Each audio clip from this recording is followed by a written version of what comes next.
Chapter 1 Ministry of Justice Prison, a dilapidated structure on muddy, decaying ground. A woman appeared to have been dismembered.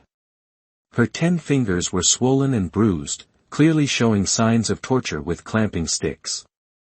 Her arm, completely broken, hung limply at her side. Both leg bones were shattered, and her body was covered in wounds inflicted by a sharp weapon. Pieces of flesh were turned outwards. What does purgatory look like? It's no different than this. Pain. Beyond the pain, there was only more pain, yet a flicker of strength remained, and she stubbornly cried out, "I'm innocent. Victoria Lennox framed me. I won't confess. I absolutely will not confess." Her harrowing, hoarse screams echoed through the dark prison, like a call from hell, sending chills down the spines of even the jaded jailers accustomed to bloodshed. What a tough nut to crack. The Ministry of Justice has exhausted dozens of torture methods, yet she still refuses to recant. Jailer A exclaimed, "It seems she truly is innocent. An unfavored noblewoman, what good will her cries of injustice do here?" Jailer B scoffed, "Whether she confesses or not, she won't escape this crime, only prolonging her suffering. See, the Carter family has sent more silver, she won't survive the night." Jailer A shuddered involuntarily, whispering, "This general is truly ruthless, even a tiger wouldn't eat its own cub. This is his own daughter. What do you understand?" Jailer B sneered at him, "In the eyes of these lords, there is only wealth and power. For glory and riches, they would abandon even their own mothers, let alone a daughter they haven't seen in over a decade. Where did his general title come from? Wasn't it thanks to his father-in-law's support? Would he dare offend his wife for this girl? True enough." Jailer A sighed, glancing back at the mangled, bloody mass in the cell. That mass could no longer be called human. Her tragic cries resembled the whimpers of a wild beast, the mournful wails of a vengeful spirit, each sound filled with blood and resentment. The sheer misery made one's hair stand on end. "Wronged, wronged." She continued to cry out, until the sun set and darkness fell. Annoyed by her incessant cries, the old man administered the poison ahead of schedule. She convulsed a few times and quickly expired. Brutal punishment, blood-curdling screams of agony. In the deep, dark prison, a woman, like a tattered rag doll, with bloodied hands, reached desperately towards Tamara Carter, wailing, "Wronged, wronged." Tamara Carter, chilled to the bone by the woman's cries, instinctively recoiled, but the tattered rag doll relentlessly pressed closer, its bloody hands clutching her white blouse, refusing to let go. The rag doll continued to cry out, "Wronged, wronged." The scene was so bizarre that Tamara Carter suspected she was hallucinating. She desperately tried to wake from this nightmare, struggling, but a sharp pain shot through her waist as if someone had kicked her hard. Simultaneously, a voice cursed, "Tamara Carter, I advise you to confess. Don't waste our time." Tamara Carter looked up, in an instant, as if struck by lightning. Before her eyes, where was her bright, white laboratory? In the dim, gloomy light, rows of wooden fences lined up, the people inside lying and squatting in various positions, all sallow, emaciated, and ragged, all wearing heavy shackles, including her. The feeling of rusty metal imprisoning her limbs, cold and sharp, the stench filling her nose. The person talking to her was the jailer in a black and red outfit, seeing her agape and speechless, the whip in his hand lashed out without mercy. The burning pain on her shoulder reminded Tamara Carter that this was not a nightmare. It was reality. She, a modern forensic scientist, guided by a vengeful spirit, had transmigrated into the body of Tamara Carter in this ancient time. Unbelievable. But now she had no time to be surprised or upset. Because according to what happened in her nightmare, next, the original owner, for not confessing, would suffer all kinds of brutal torture.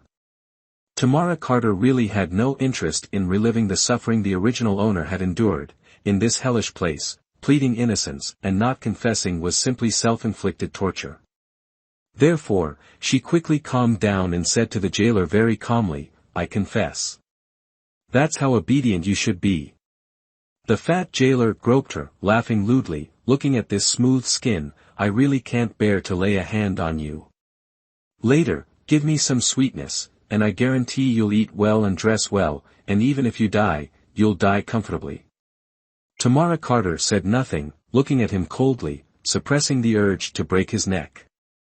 The fat jailer was about to grope her some more when someone suddenly rushed in from outside.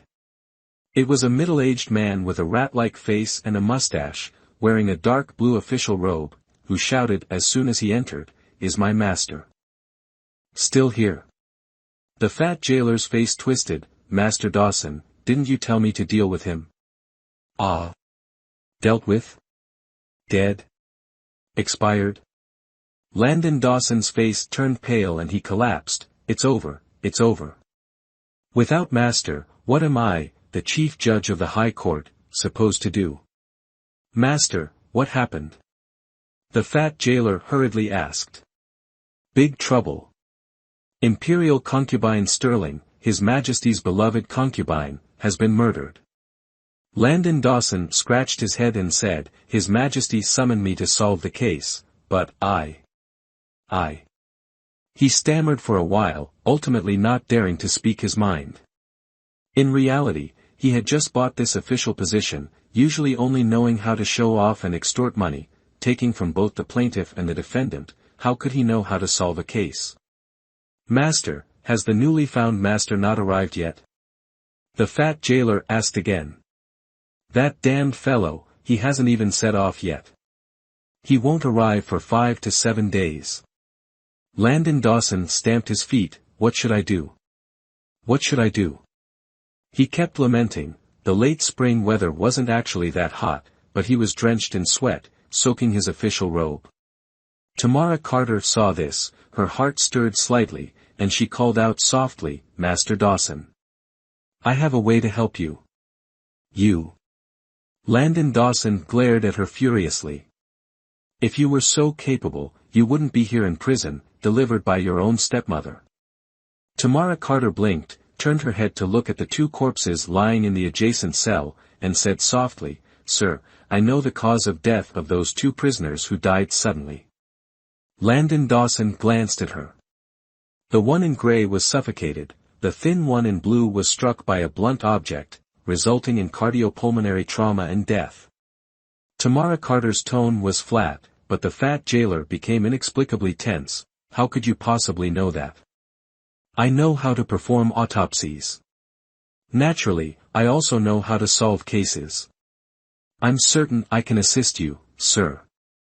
Tamara Carter's tone was confident, her expression calm. "You're currently at an impasse, sir, so why not give it a try? If it doesn't work, you can simply escort me back to my cell. You have nothing to lose, do you?" Landon Dawson's expression shifted unpredictably, perhaps shocked by Tamara Carter's recent display, or perhaps, in his desperation due to his acute illness, he was grasping at straws. After a brief moment of contemplation, he waved his hand and said to the old man, "Release her."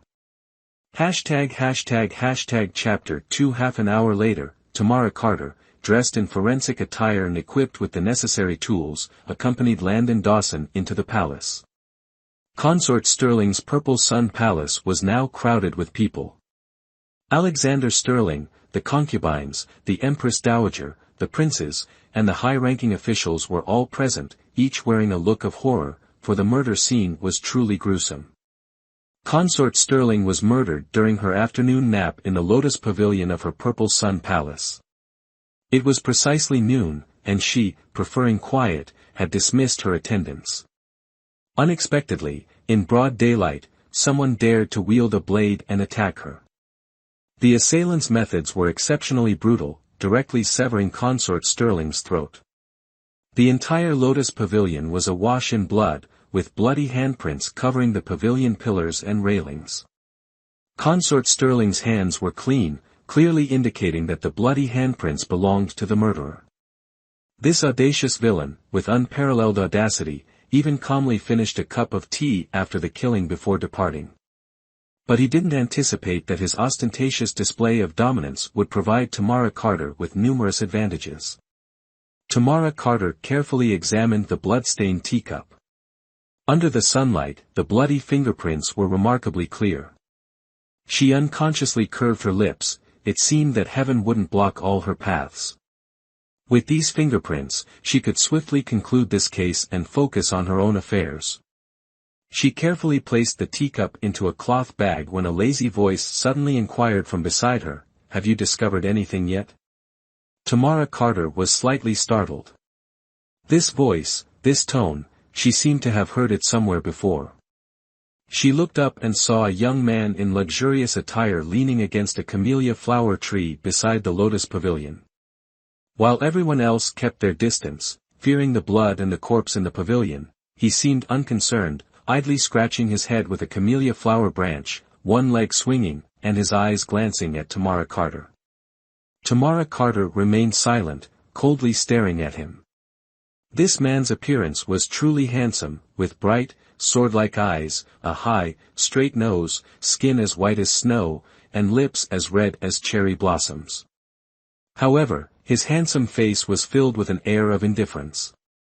He wore a purple robe with a loosely tied belt, his hair slightly disheveled. Unlike other men in the court who kept their hair neatly tied, he used only a silver string to tie it casually.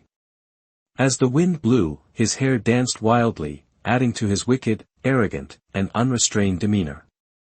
"I asked you a question. Are you mute?" The young lord flicked his robe, strode towards her, his lazy eyes suddenly turning cold. Tamara Carter looked at him, feeling a chill run down her spine, but she didn't avoid his gaze. Instead, she stared directly at him and replied, each word distinct, "Your Highness, I am certain I can apprehend the culprit." "Oh. So quickly?" Third Prince Lucas Sterling's lips curled slightly. He leaned forward, his eyes sharp, cold, and seductive, as if trying to see through Tamara Carter. Tamara Carter still didn't flinch. Their eyes met, their bodies close. Lucas Sterling suddenly seemed startled and murmured, "A woman?" "Yes." Tamara Carter looked at him almost defiantly, her reply unwavering. Lucas Sterling's round, black eyes suddenly transformed into beautiful crescents as he burst into laughter. "Interesting. This is incredibly interesting." "Lucas!" Alexander Sterling called out in annoyance. "The royal physician is examining the body and investigating the case. What are you doing causing trouble there?" "Father, how would I dare cause trouble? I'm merely reminding her that if she doesn't find the culprit today, she won't be leaving. Empress Sterling will invite her to the underworld for tea."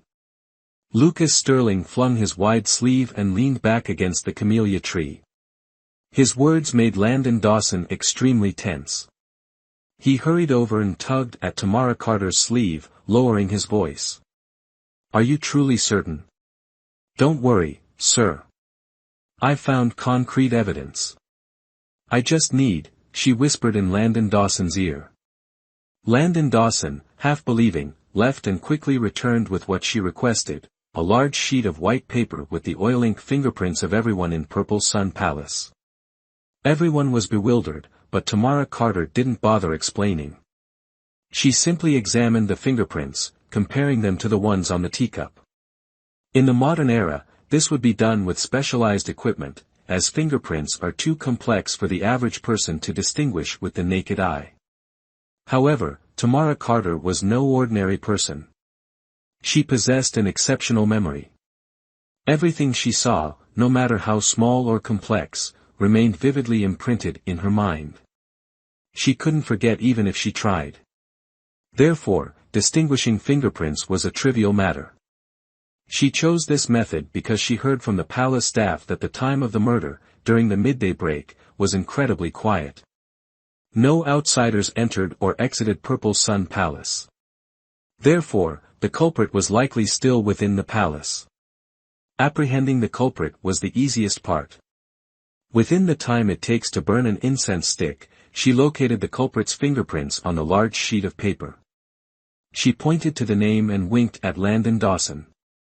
Understanding, he hurried off with his men.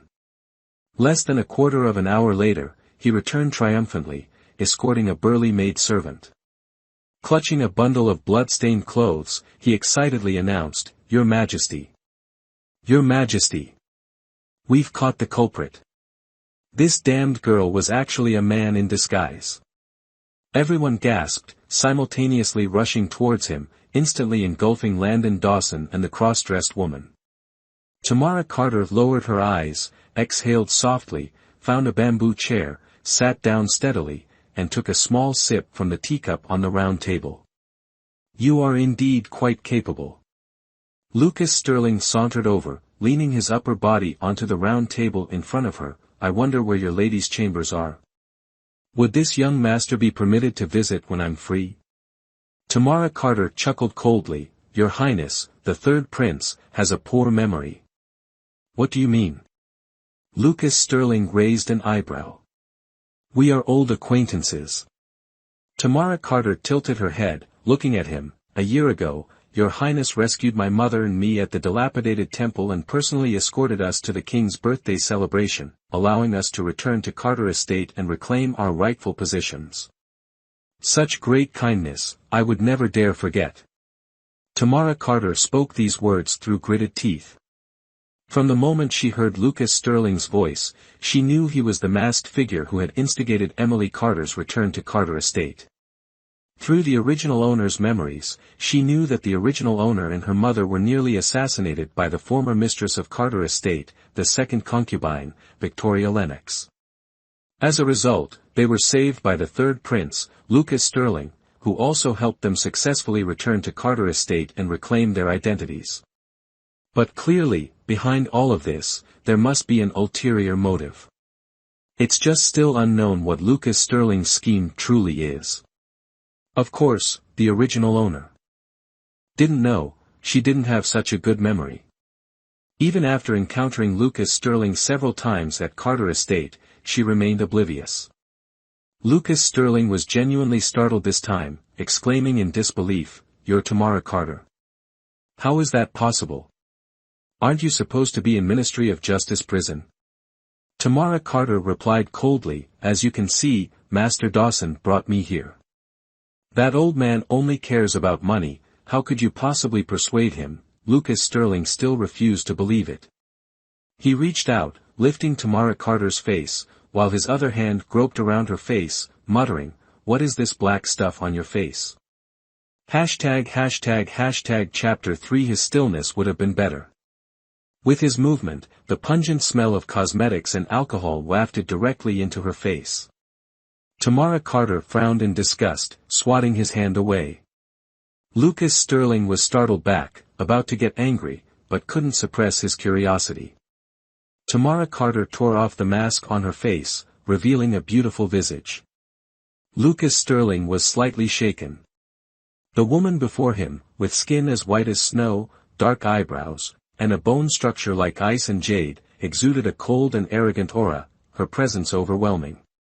These eyebrows, this appearance, it was indeed Tamara Carter. However, this aura, this inviolable coldness, was vastly different from the timid, easily startled rabbit-like young lady in his memory. "Are you truly Tamara Carter?" he unconsciously asked again. "Just the other day, you sent someone to Carter Estate to contact me, wanting me to work for you, and now you've forgotten." Tamara Carter scoffed. "It really is you." Lucas Sterling laughed arrogantly. "So, you were playing dumb all along. This prince thought you didn't recognize me at all. What's the meaning of this now? Do you want to make amends and work for this prince after all?" Tamara Carter, seeing his smug grin, wanted to slap him, but under the circumstances, she swallowed her anger and replied, "I've thought it through."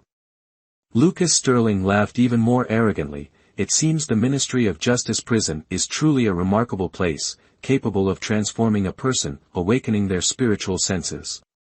How wondrous! It is indeed a wonderful place." Tamara Carter said coldly. "I will pray day and night that His Highness also has the opportunity to visit that place one day, so as not to waste this life." Such a kind and virtuous young lady. Lucas Sterling laughed shamelessly, unfazed by Tamara Carter's sarcasm. He pulled up a chair, sat close to her, and chuckled. However, I never engage in unprofitable ventures. You, currently bearing a serious crime, are a liability. I have a way to clear my name, Tamara Carter stated, her eyes cold. But I need His Highness's assistance. I wonder if His Highness possesses such capability. Assistance? Interesting. Such an intriguing proposition. Very well, I accept this matter. Lucas Sterling threw back his head and laughed heartily. Tamara Carter gave him a sideways glance and said coldly, then, Your Highness, let's have a pleasant cooperation. With that, she put on her mask, turned, and walked away towards the noisy crowd. Lucas Sterling stopped laughing, watching her retreating figure thoughtfully. The coarse cloth couldn't conceal her tall, graceful figure. She walked in the spring breeze with steady steps, the wide cloak billowing around her like a celestial being, accentuating her elegant and refined appearance, captivating his gaze. Only when she merged into the crowd did he come back to his senses and call out, James Allen.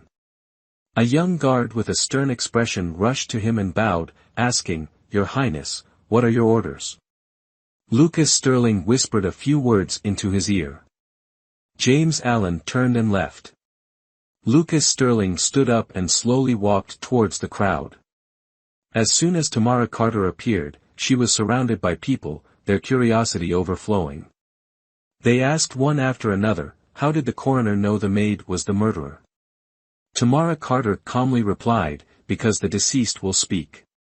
Her words were so shocking that everyone began to murmur, even Alexander Sterling couldn't contain his curiosity, asking, how can someone who is dead speak? Your Majesty, Tamara Carter bowed respectfully, although the person is deceased, the murderer left their own essence during the act. The deceased, filled with resentment, will retain this information, it's just that ordinary people cannot see it. Then how can you see it? I was born with a unique eye, naturally able to discern the clues within. Everyone was astonished. Alexander Sterling stroked his beard and sighed, truly a prodigy of our Longwell kingdom. You apprehended the culprit who murdered the noble consort in such a short time. I am deeply gratified. Someone, reward her. Tamara Carter knelt with a thud and said loudly, Your Majesty, such a small contribution is not worthy of a reward. I only beseech Your Majesty to clear my name. Her words caused a stir, Landon Dawson cried out in distress, and Alexander Sterling exclaimed in astonishment, What did you just say? Divine Maiden. You are a woman. The Divine Maiden is Tamara Carter, the legitimate daughter of Carter Estate. Tamara Carter tore off her mask, revealing a coldly beautiful face. Those who recognized her gasped. Edward Carter, his mind reeling, rushed forward, grabbing her sleeve and furiously shouting, You wretch! How dare you escape from prison? Landon Dawson, you conspired with a prisoner? Landon Dawson shrank back, silent, while Tamara Carter, ignoring Edward Carter, continued speaking. Your Majesty, this morning, I was falsely accused of murdering 5th Prince Daniel Wright's personal guard. My father, without discerning right from wrong, imprisoned me, causing me great sorrow. I beseech your Majesty, considering my recent small contribution, to re-examine this case. I possess a unique gift of sight and will certainly clear my name. Alexander Sterling looked hesitantly towards Edward Carter. Minister Carter, is this true? Your Majesty, there is such a matter, but not as this girl describes. The evidence is irrefutable. Otherwise, how could I bear to imprison my own daughter? It is a misfortune to have such a monstrous child. Your Majesty, he wiped away tears, his face a picture of shame and regret, a truly masterful performance. Tamara Carter, nearly nauseated by this display, stood tall and unwavering, stating clearly, right and wrong cannot be determined by my father alone. If he truly cares for his daughter, let the coroner and Lord Wright's body be brought to Carter Estates Buddha Hall to reconstruct this morning's events. I will confront him there. If he can explain the questionable points on the body, I will willingly accept my punishment. With that, she kowtowed repeatedly to Alexander Sterling until her forehead was bloody, crying out, "Your Majesty is the true Dragon Emperor. I trust in your Majesty. I beg you to grant me justice." Moved by her pleas, Alexander Sterling felt a surge of pity. At this moment, a white-haired elder stepped forward, saying, "Your Majesty, I believe Tamara Carter is intelligent and unlikely to commit such a depraved act. Let us follow her suggestion and re-examine the case. Don't listen to her lies." Edward Carter stamped his foot. "This woman is skilled in deceitful words. The evidence is irrefutable. If the evidence is irrefutable, then there is nothing to fear from a re-examination," another official calmly interjected. "This will also allow her to be convinced. Minister Carter, this girl is your daughter. Though separated for over a decade, she is still your flesh and blood. How can you imprison her so readily? Even a tiger does not devour its cub." His words resonated with the crowd, prompting murmurs of agreement. Minister Randy Orton, father of Consort Sterling and Minister of Justice, already grateful to Tamara Carter for avenging his daughter, now felt immense sympathy upon realizing she was the unfavored Tamara Carter. He spoke loudly, "Minister Way is right. Minister Carter, if you wish to avoid accusations of cruelty, you should agree to a retrial. With your Majesty presiding and us officials present, justice will be served." Chapter 4 Everyone unanimously demanded a retrial. Cold sweat dripped down Edward Carter's face as he looked helplessly towards his father-in-law, Cody Sterling. But what could Cody Sterling do? His supporters were numerous, yet today, something was amiss. It seemed as though they had been outmaneuvered, his people having no opportunity to intervene. Of course, no one's words truly mattered. What mattered was Alexander Sterling's stance. Tamara Carter had chosen her moment well. Her achievement had put Alexander Sterling in a position where not assisting her would seem inappropriate. Amidst the clamor, he swiftly decided that, as per Tamara Carter's request, the case would be retried at Carter Estate. Hearing his decision, Tamara Carter finally breathed a sigh of relief. Only then, as she relaxed, did she realize her clothes were soaked with sweat. Her head throbbed from the force of her earlier kowtow, and her legs trembled uncontrollably. This body was too weak, a far cry from her physique in the modern era. She sighed, struggling to her feet. Despite her weakness, she had to persevere. Another fierce battle lay ahead. Lucas Sterling, pushing through the crowd, observed her from afar. Clearly exhausted, yet stubbornly rising, her back straightened, her icy demeanor filled with resolute pride. She was a stark contrast to the timid girl he remembered. He tilted his head, murmuring, "The Ministry of Justice prison, does it truly possess such miraculous effects?" James Allen, beside him, foolishly replied, "Sir, perhaps I should also take a trip to the Ministry of Justice prison." Lucas Sterling shot him a contemptuous glance. "Are you mad? Bring my horse at once. I intend to watch this spectacle unfold." With Alexander Sterling presiding, the various officials worked with unusual speed. Daniel Wright's body was quickly carried into the Buddha Hall and, following the morning's testimony of Victoria Lennox and the housekeeper, placed upon the altar. The wretched coroner, George Brown, was also brought in, seated on a small stool, his expression uneasy. Alexander Sterling declared, "Tamara Carter, you claim you can clear your name. Then begin your questioning." Tamara Carter took a deep breath, gave a slight bow to those around her, and let her cold gaze sweep over George Brown. In a low voice, she asked, "George Brown, do you have experience in conducting autopsies?" "I have performed autopsies at the Capital City Administrative Court for 21 years, George Brown replied. "My experience is quite extensive." "Then, when you first entered the Buddha Hall, how was Daniel Wright's body positioned?" Tamara Carter inquired. George Brown responded indifferently, "Just as it is now." "Then I ask, was the head of the body slumped, or as it is now, rigidly extended beyond the altar. Tamara Carter pressed. George Brown grinned, revealing yellow teeth, rigidly extended, of course. Rigor mortis occurs after death. Is Miss Carter unaware of this? How long does it take for rigor mortis to set in? Tamara Carter continued. Anywhere from half a watch to 2 watches, perhaps. Variations in temperature and climate can cause some differences. Then, before rigor mortis sets in, does the body become quite pliable? Naturally, after death, the muscles first relax before rigor mortis sets in. At this point, George Brown's face abruptly changed color, and his voice caught in his throat.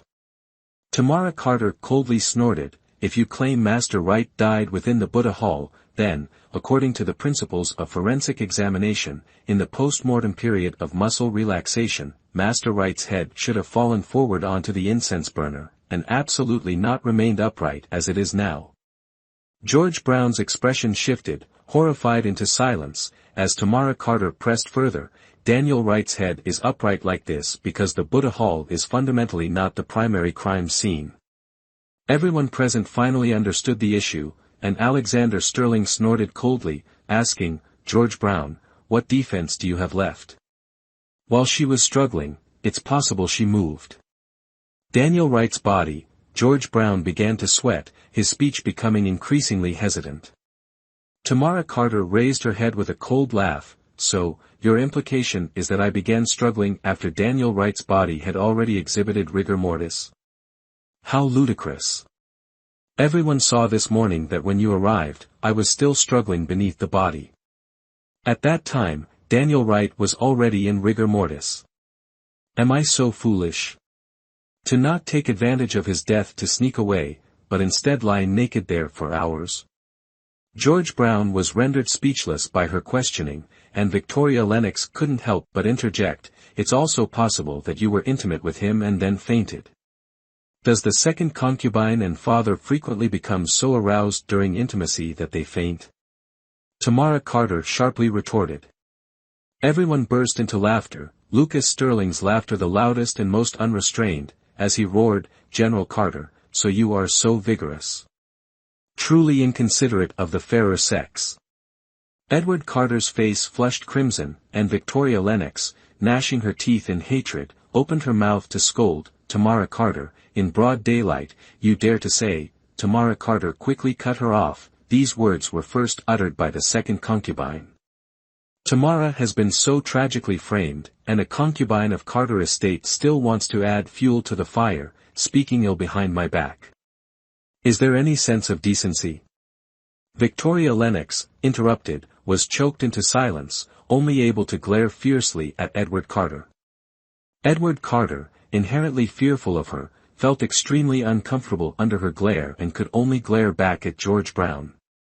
George Brown, with a pained expression, though out of arguments, still spoke, "In any case, Daniel Wright indeed died from a drug overdose, and the drug was found on your person. You cannot deny this point, can you?" "What do you mean, cannot deny?" Tamara Carter responded coldly. "Is your mind addled? I just stated very clearly, I could not possibly lie motionless beneath a body for hours. Actually, the second concubine isn't wrong. I did indeed faint, but not from the kind of excitement she imagines. I was struck unconscious. The second concubine instructed me to copy scriptures in the Buddha Hall, but as soon as I entered, I was knocked out. During that period of unconsciousness, wasn't I at the mercy of anyone who wished to frame me?" "What are you implying?" Victoria Lennox jumped up. "Are you saying I framed you?"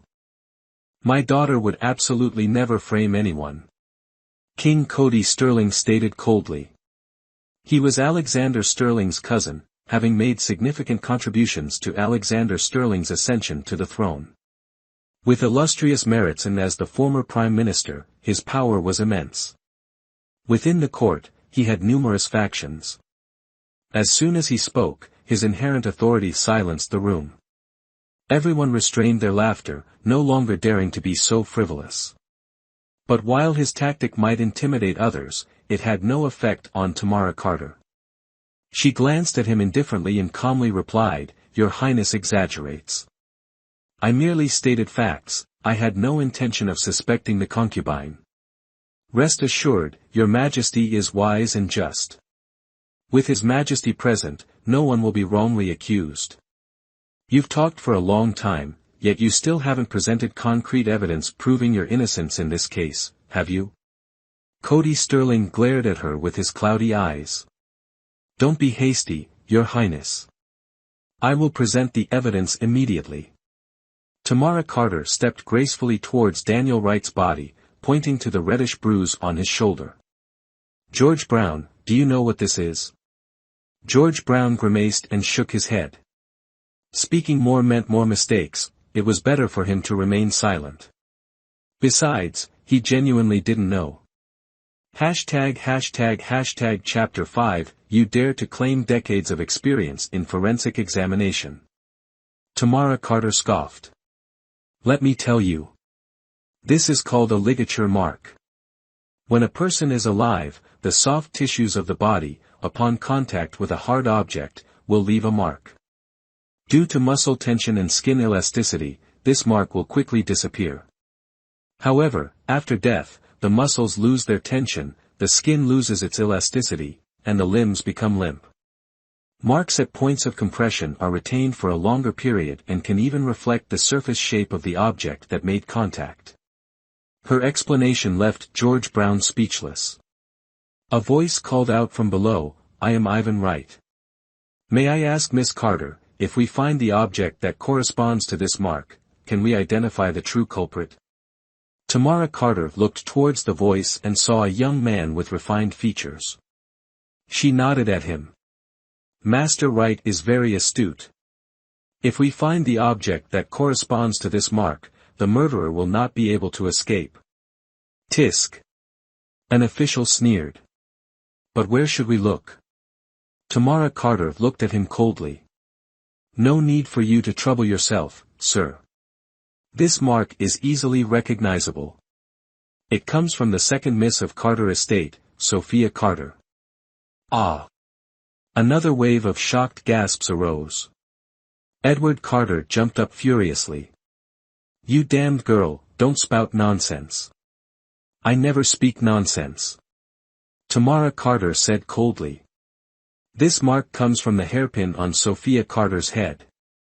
It's the unique gift the fifth prince gave her on their engagement day. There's absolutely no other like it. If you don't believe me, just compare it to the mark, and everything will be clear." Sophia Carter, leaning weakly against Victoria Lennox, paled and trembled upon hearing these words, as if about to faint. Fortunately, Victoria Lennox supported her, allowing her to remain standing. But Tamara Carter's next words caused her to collapse once more. "The square pattern beside this ligature mark must be from the jade mat on Sophia's bed, isn't it?" Tamara Carter said slowly. "This jade mat is also one of a kind. It's said to provide warmth in winter and coolness in summer. Truly a marvelous treasure. I must say, Father is indeed a rare and exceptional father in this world." Sophia Carter's eyes rolled back, and she fainted on the spot. Victoria Lennox wailed and cursed Tamara Carter, but Tamara remained impassive. She strode forward, snatched the hairpin from Sophia Carter's head, and placed it on the ligature mark. As it was placed, fitting perfectly without a millimeter's discrepancy, a sinister smile crept across Tamara Carter's lips. "I told you, the dead will speak." Her words, laced with ice, sent chills down the spines of everyone present.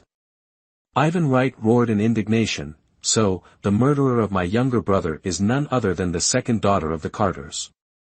Minister, now that the truth is revealed, shouldn't you give the Wright family an explanation?" Edward Carter hastily waved his hands, speaking urgently, "There must be some misunderstanding. Sophia has always been gentle and obedient, harboring no resentment towards your younger brother. Why would she kill him? Moreover, Sophia woke up early and was with her mother in the garden, enjoying the flowers. During the time of Daniel Wright's death, she was not in her chambers. Many servants can testify to this." "Indeed. We can testify. Butler Robert Collins called out from below. The second miss was with the madam in the garden tending to the flowers early this morning. She only rushed to the Buddha hall after something happened to the eldest. Miss. She couldn't possibly have killed him. The second miss didn't do it. More servants rushed forward indignantly to testify, we all saw her. The second miss was in the garden tending to the flowers. I saw it too. A woman with slanted eyes stepped forward. She was the third daughter of the Carter estate, Lily Carter, usually adept at flattery. Now, she pouted with feigned outrage, second sister is gentle and kind, she wouldn't even hurt an ant, how could she commit such a heinous act? It's eldest sister, there's evidence to support this claim. Could it be that eldest sister snuck into second sister's chambers, committed this deed, and then shifted the blame onto second sister? Tamara Carter chuckled, posing a counter-question, according to third sister, then why is that hairpin still adorning second sister's hair? Lily Carter was speechless, unable to respond. She twisted her waist in frustration and retreated. The servants began clamoring again, the scene descending into chaos. Suddenly, a loud shout rang out, it was Ivan Wright leaping forward. He roared in fury, today, I have witnessed the upbringing of the Carter estate. Such clear evidence, yet you dare to fabricate lies here. Minister Carter, even if you can cover the sky with one hand, you cannot treat human life like grass, killing at will. The Wright family is weak, with only 2 brothers remaining. Today, even at the risk of our lives, we must settle this matter with you. Edward Carter, drenched in cold sweat from Ivan's words, stammered in explanation, that hairpin does belong to Sophia, but, at that time, she truly wasn't in her chambers, this. Tamara Carter slowly interrupted him, Father, according to the law, servants in the estate are not qualified to testify for their masters. A master can take their lives or demand false testimony from them, it's commonplace. Your Majesty, what do you say? Alexander Sterling's face was grim, he remained silent, his gaze fixed coldly on Sophia Carter. In truth, from the moment the hairpin perfectly matched the wound on Daniel Wright's body, he had reached a conclusion. Sophia Carter's pale face and repeated fainting spells only further exposed the truth. Daniel Wright undoubtedly died in Sophia Carter's chambers, but the reason for his murder remained a mystery. Sophia Carter, numb under his gaze, her face ashen, tears and snot streaming down her face, wished she could sink into the ground. Alexander Sterling, filled with disgust, wanted nothing more than to strangle her and demand answers. However, she was the 5th prince's fiancée, and Daniel Wright was the 5th prince's guard. This matter concerned the royal family's reputation, so he truly couldn't investigate further. Tamara Carter waited for a long time, but the response she received was a deathly silence. Although she had anticipated this situation, she still couldn't suppress the disappointment in her heart. Cody Sterling detected a glimmer of hope on Alexander Sterling's face. Having followed Alexander Sterling for decades and understanding him well, he glared at Victoria Lennox, who only then seemed to regain her composure. She grabbed a nearby maid and shouted, Daisy Lane, you wretch, did you do this wicked deed? Daisy Lane, caught off guard, looked bewildered. Victoria Lennox continued to scold, Sophia's hairpin, weren't you the one keeping it today? And you're always the one cleaning Sophia's room. You wretch, what shady business have you been up to, harming Guard Wright and dragging Sophia into this? Madam, I didn't. Daisy Lane exclaimed, kneeling and pleading. Victoria Lennox slapped her, shouting, you wretch, still won't confess. Your parents raised you in vain. If they knew you did such a thing, they would be angered to death. Hearing this, Daisy Lane's face paled. Having served Victoria Lennox and Sophia Carter for years, how could she not understand the meaning behind her words? She was using her parents' lives to threaten her, forcing her to take the blame. She was unwilling, she was wronged, but she also knew that at this point, she had no way out. After a period of intense struggle, she wailed, it was me. I poisoned guard right and framed the eldest miss. Hashtag. Chapter 6. Everyone was stunned, then exchanged knowing smiles. However, being officials, they didn't show it on their faces, only tilting their heads to continue watching this tedious drama. Tamara Carter lowered her eyes and said nothing more. What else could she say? Alexander Sterling's silence spoke volumes. If she persisted, she likely wouldn't gain anything. One must know when to stop, mustn't they? Lucas Sterling crossed his arms, watching her with amusement. The crying and screaming drama before him was utterly boring. This young woman was much more interesting. Truly intelligent, knowing when to stop. Just now, she was fiercely intimidating, and now she wore a calm expression. Hard when necessary, soft when necessary, such a woman was.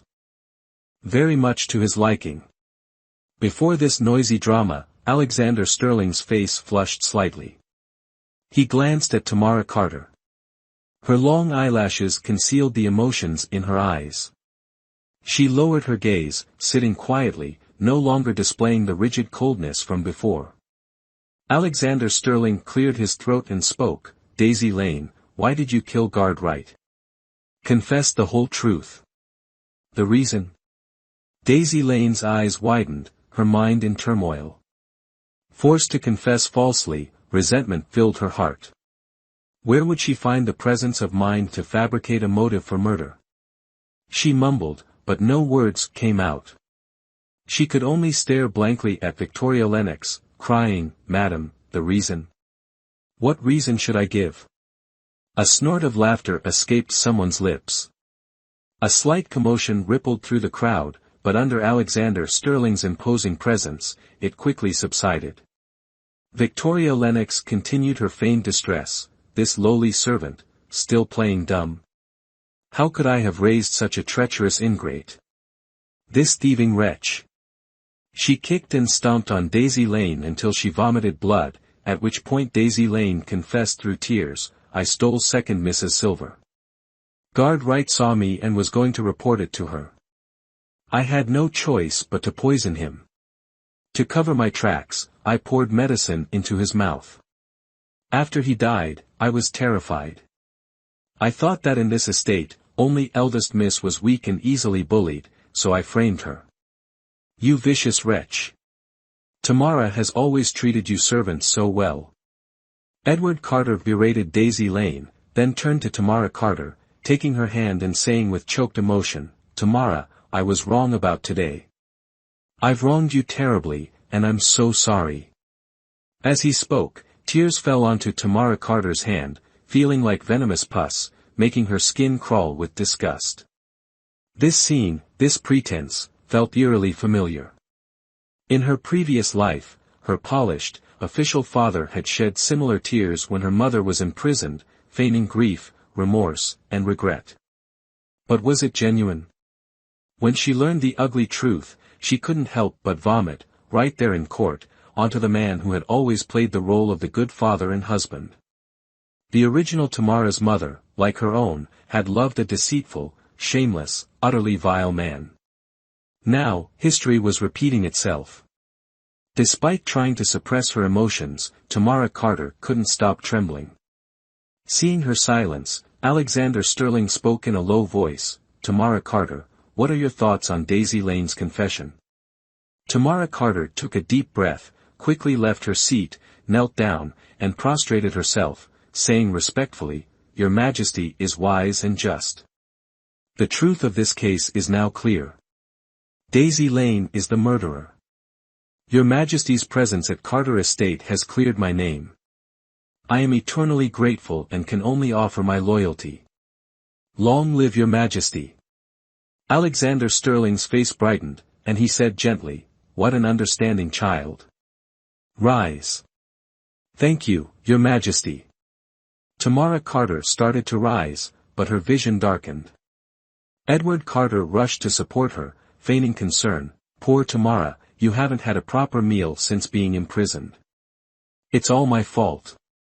I will make it up to you. No need, Tamara Carter said mournfully, looking at Edward Carter with icy eyes. My body and being are gifts from my parents. I wouldn't dare blame you. If you want to make amends, make them to my mother. When she married you, you were destitute. To help you pass the imperial examinations, she toiled day and night sewing and embroidering, ruining her health. Now you are the esteemed Prime Minister. I will treat her well. Edward Carter, his face purple, hastily interrupted her. Tamara Carter laughed coldly and said sorrowfully, she doesn't need father to treat her well anymore, only for father, as the head of Carter Estate, to give her a proper funeral. You, what are you saying? Edward Carter's body trembled, his expression embarrassed and ashamed. How can you curse her? Father, mother is dead, don't you know? Tamara Carter's face was cold as frost. Father, stop using those rotten wooden planks to board up her room, open the door. Let Tamara collect her body.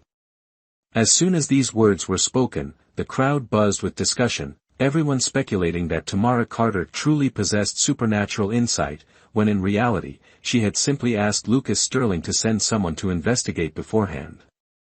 Alexander Sterling signaled with his eyes, and a nearby guard quickly left, returning shortly after to whisper in Alexander Sterling's ear, Your Majesty, Emily Carter is ragged and emaciated, tragically dead, her living quarters filthy and dilapidated beyond recognition, clearly, tortured to death. Alexander Sterling's heart tightened, and the image of the dilapidated courtyard suddenly appeared before his eyes, the strong, cold wind blowing, the dying woman like a scrap of paper lying amidst the mud, dry leaves, and dirt, her sorrowful eyes staring fixedly at him, unclosed even in death. His breath suddenly became heavy, his chest ached, the nightmarish scene causing him to break out in a cold sweat, restless and unable to sit still. He closed his eyes tightly, his fists clenched, teeth gritted. After a long while, he exhaled a bitter, sour breath, adjusted his clothes, and stood up. Tamara Carter was also surprised. What had gotten into Alexander Sterling? Her small act of piety shouldn't have warranted such generosity. Everyone was astonished, only Lucas Sterling's mouth curved into a slight sneer, which quickly vanished as he resumed his usual debauched and carefree demeanor. I'm tired, return to the palace. Alexander Sterling's distant voice rang out again. Before he finished speaking, he strode out of the Buddha Hall as if someone were chasing him, followed closely by a throng of officials and guards. The procession soon disappeared from the Carter Estate courtyard, and everyone rose from their prostrated positions to see them off. This play had finally reached its curtain call. Unrelated individuals gradually departed, leaving only the Carter Estate members in the Buddha Hall. Chapter 7 Tamara Carter slightly lifted her eyelids and gestured indifferently toward Steward Robert Collins and the two maids, ordering, the three of you, follow me to collect the body. The two maids glanced at Victoria Lennox, whose face remained impassive, showing no reaction. As if receiving a signal, the three of them pursed their lips and remained motionless. The master has given the order, are you deaf? Tamara Carter stepped forward, standing before them. The three individuals feigned ignorance, remaining unresponsive. Tamara Carter blinked coldly, if ears serve no purpose, then remove them. Her words had barely left her lips when a flash of icy light, swift as snow, appeared in her hand. In an instant, a bloody image followed the light, scattering in all directions. No one saw how she moved, but the three individuals simultaneously clutched their ears, screaming in agony like pigs being slaughtered. Tamara Carter, what are you doing? Victoria Lennox shrieked. I am disciplining servants, second concubine should not interfere.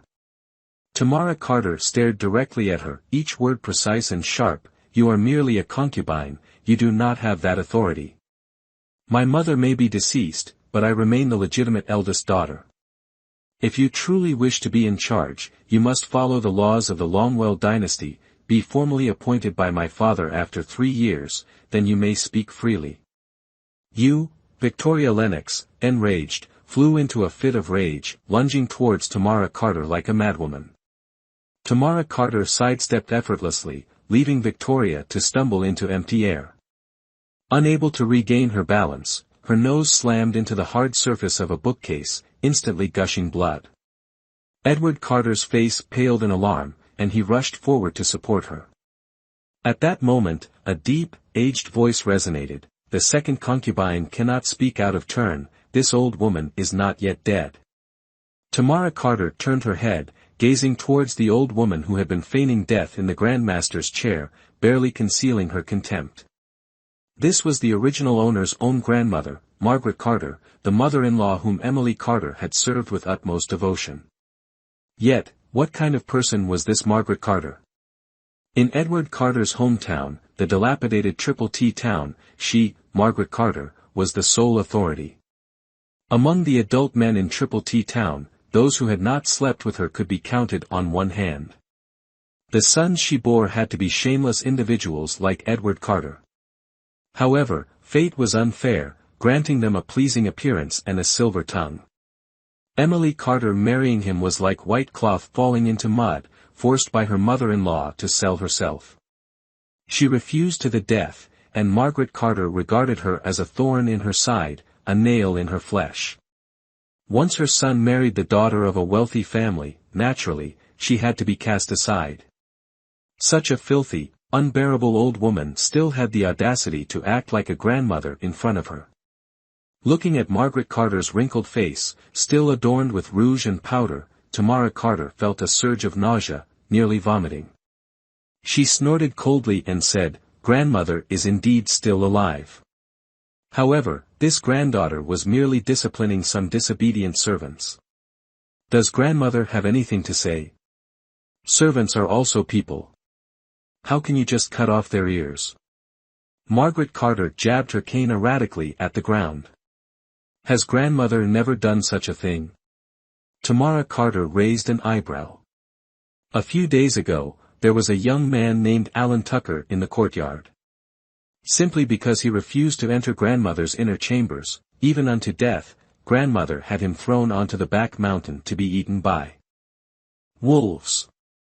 Oh, and yesterday, there was a maid who spilled hot water on second concubine's hand, and she ordered the maid's hand to be chopped off. Compared to you, I am truly in awe. You. Margaret Carter nearly fainted from anger. Just as she opened her mouth to speak, Tamara Carter swiftly interrupted, "Just now, Father said in front of His Majesty that I treat the servants too well. I've thought about it carefully, and it is indeed a grave flaw. Today, I will rectify it. Thank you, Father, for your guidance." Edward Carter gaped, speechless, while Tamara Carter, ignoring him, gestured to 2 maids and 2 manservants, and, not forgetting Robert Collins, ordered them to follow her. This time, no one dared disobey, and they trailed behind her, trembling. She walked northwestward, passing the magnificent pavilions, ornate winding corridors, and vibrant gardens of Carter Estate. Along the way, the scenery was truly captivating. Yet, who could have imagined that behind such splendor, there existed a corner of such desolation and ruin? As she neared her destination, Tamara Carter felt her throat tighten and her steps falter, but she pressed on resolutely. Finally reaching the northwest corner of Carter Estate, she opened the ornate garden gate set within the pink and white wall. Before her stood a dilapidated wooden house. Its tiled courtyard was strewn with debris and overgrown with weeds, the blood-red sunset casting a pall of sorrow over the scene. It must have been difficult for Victoria Lennox to create such a place within the opulent Carter Estate. Even the lowest servants in the estate lived better than these 2. Tamara Carter stepped forward to prepare the body.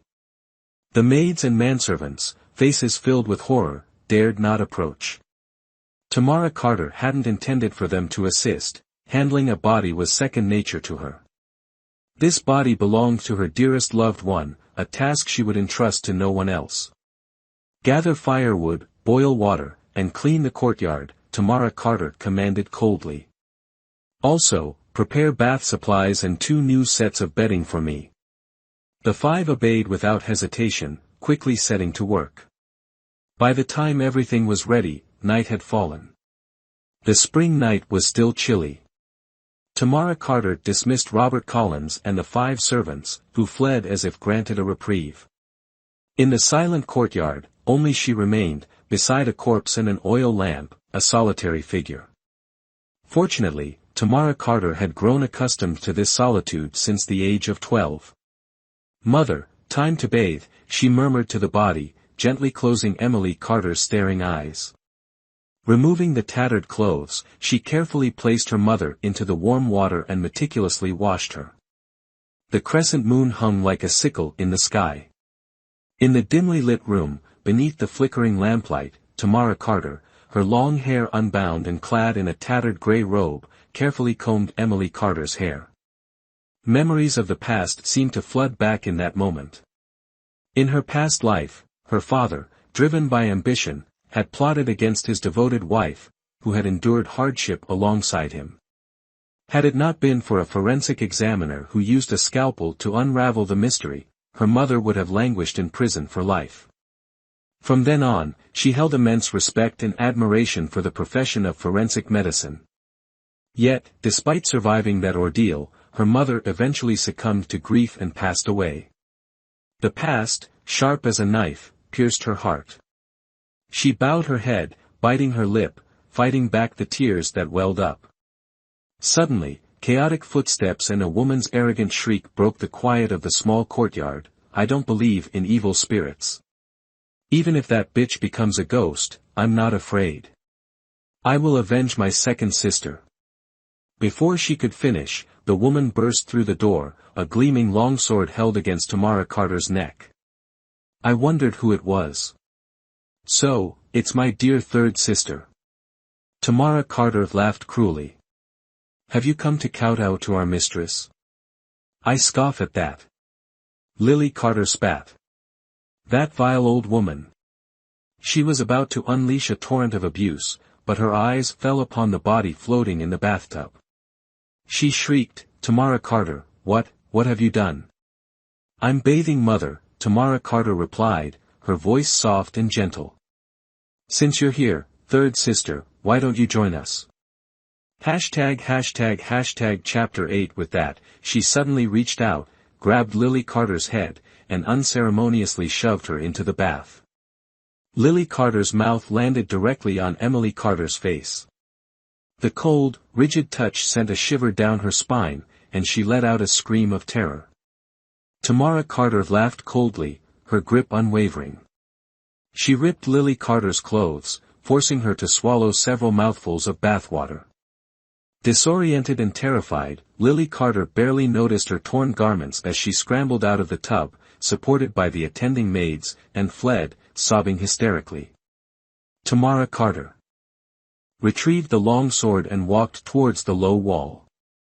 With a sudden swing, another scream pierced the air. The servant ordered to watch her from atop the wall had been struck in the eye.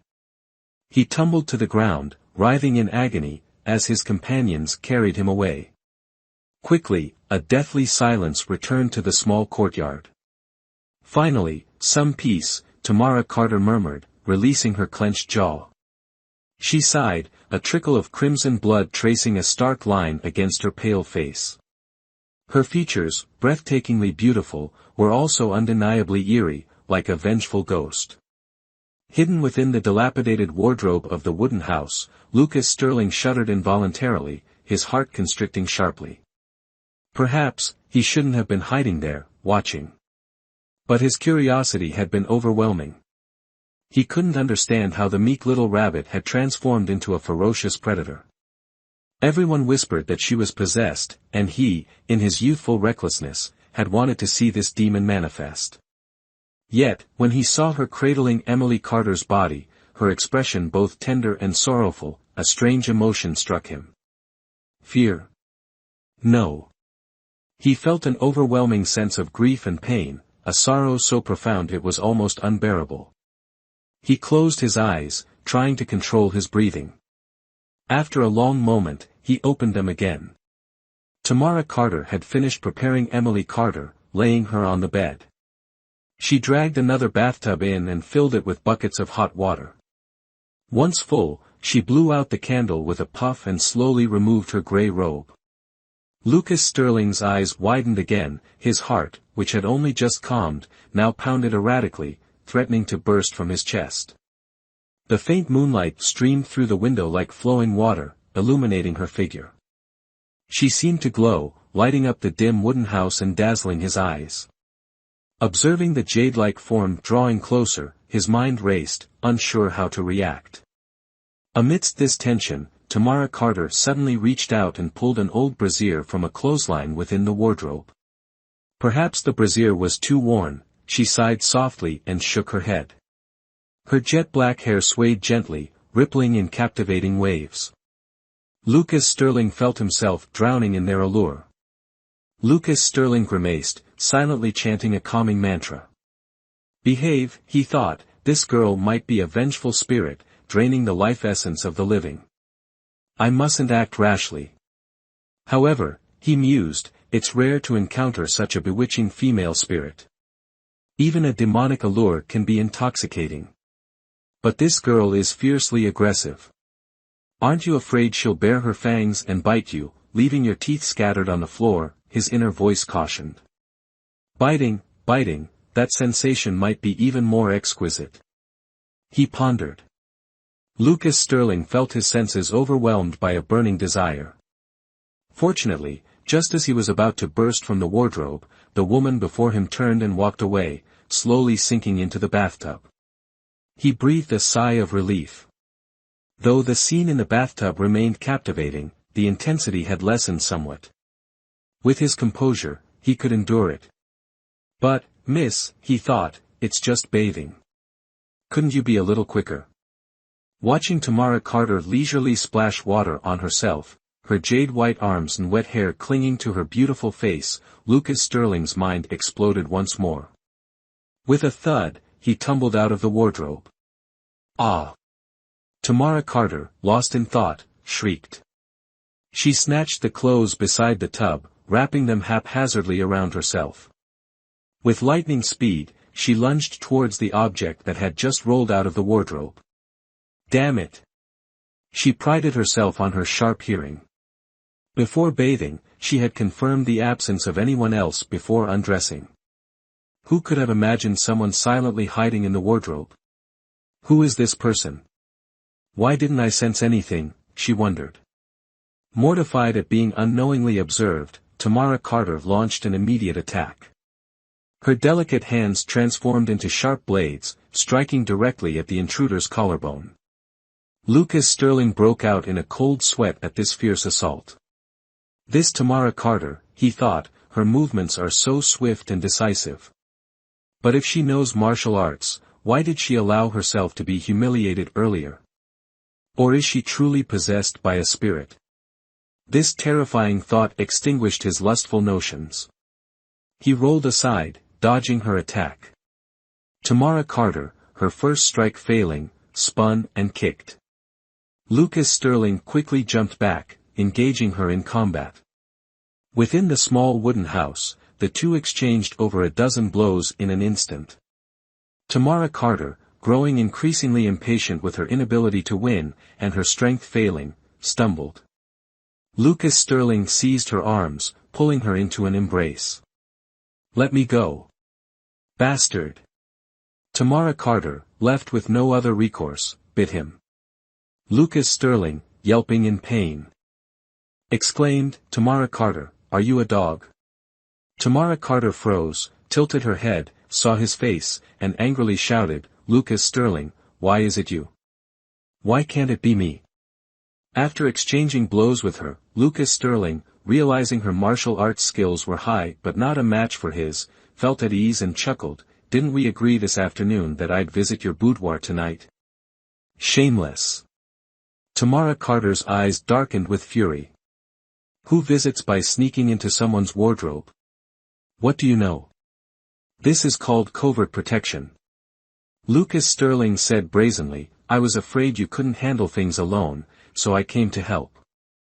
And you treat my kindness like a dog biting Lu Dongbin. Look at my hand, bitten, ouch. It hurts. Tamara Carter seized the moment he cried out in pain and suddenly kicked him. Lucas Sterling clutched his stomach and wailed, I was just looking. I didn't kiss, bite, or do anything to you. Do you have to be so cruel? If I become a eunuch, will you serve me?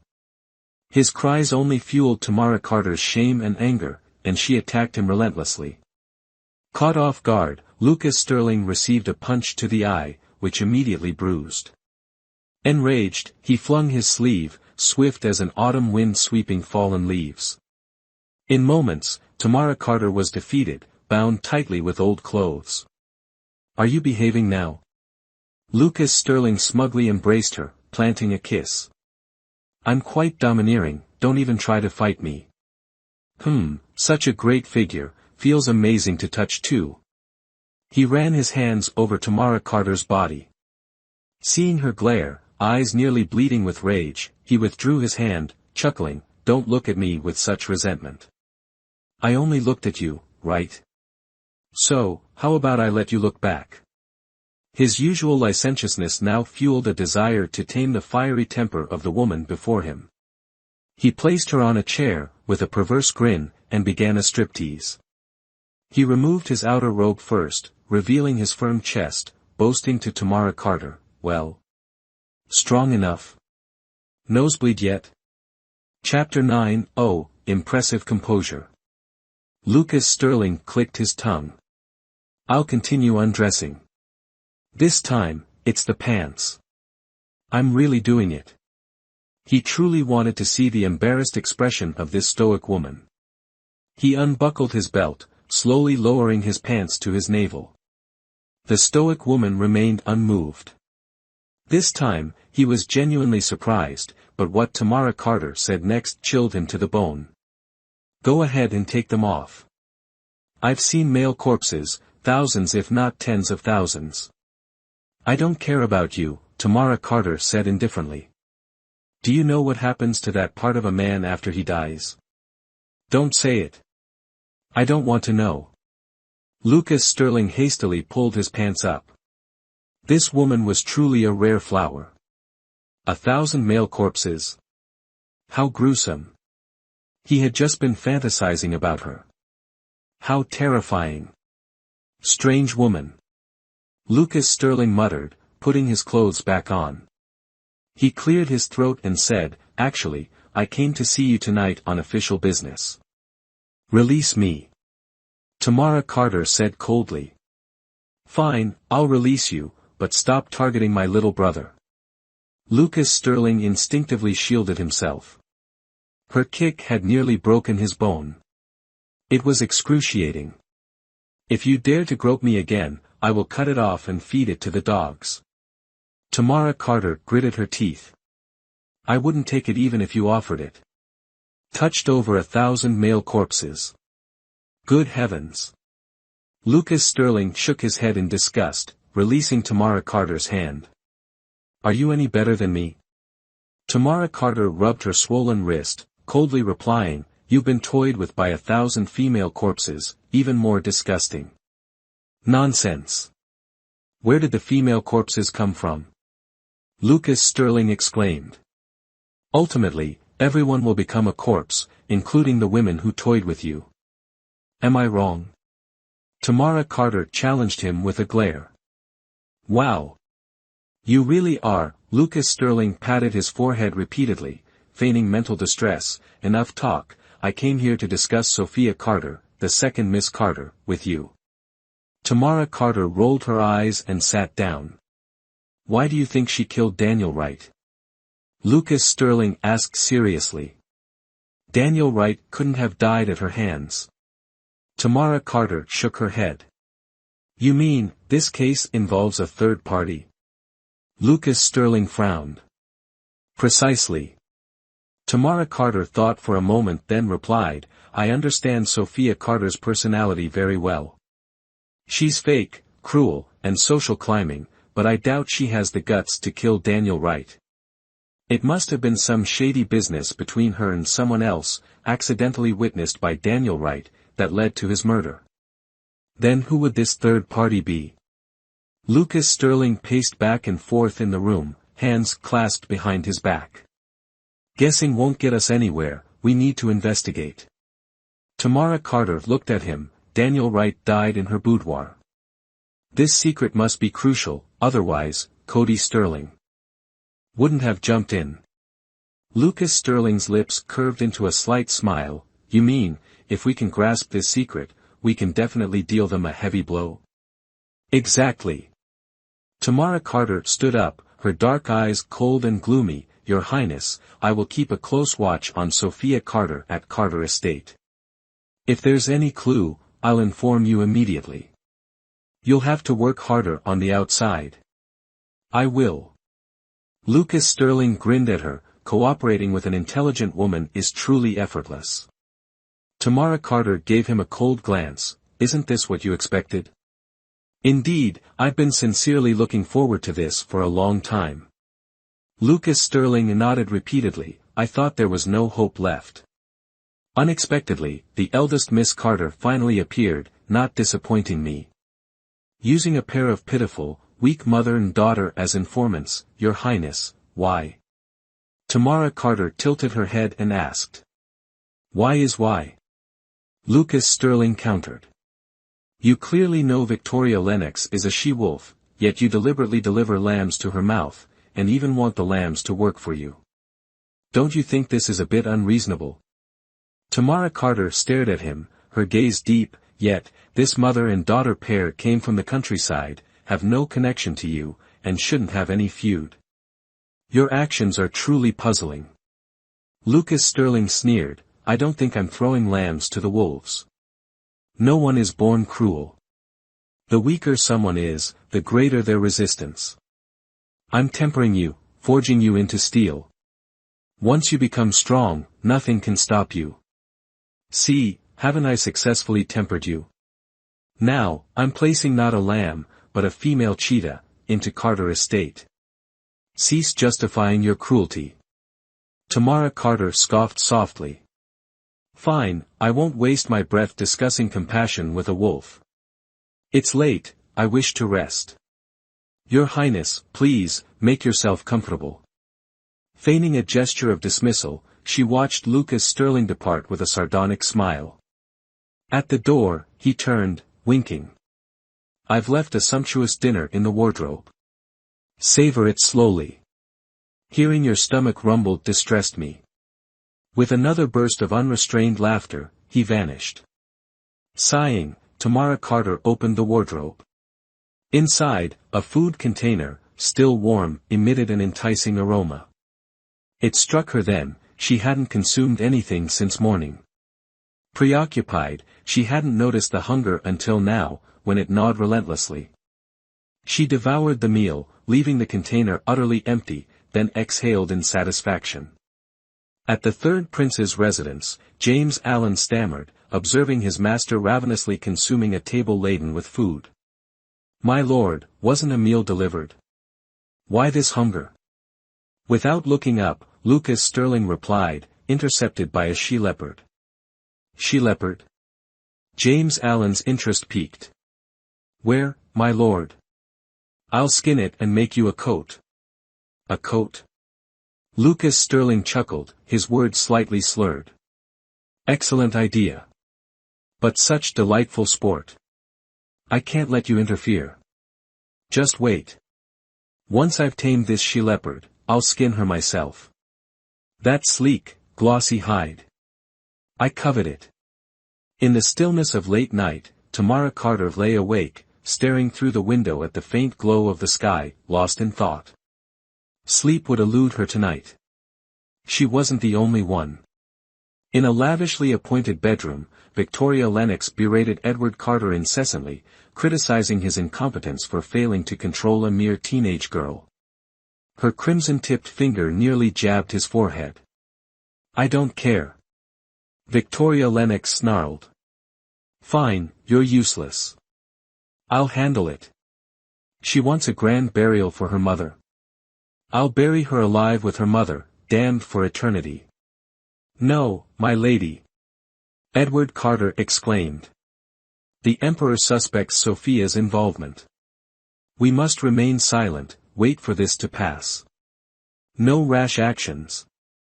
We can't risk further disaster.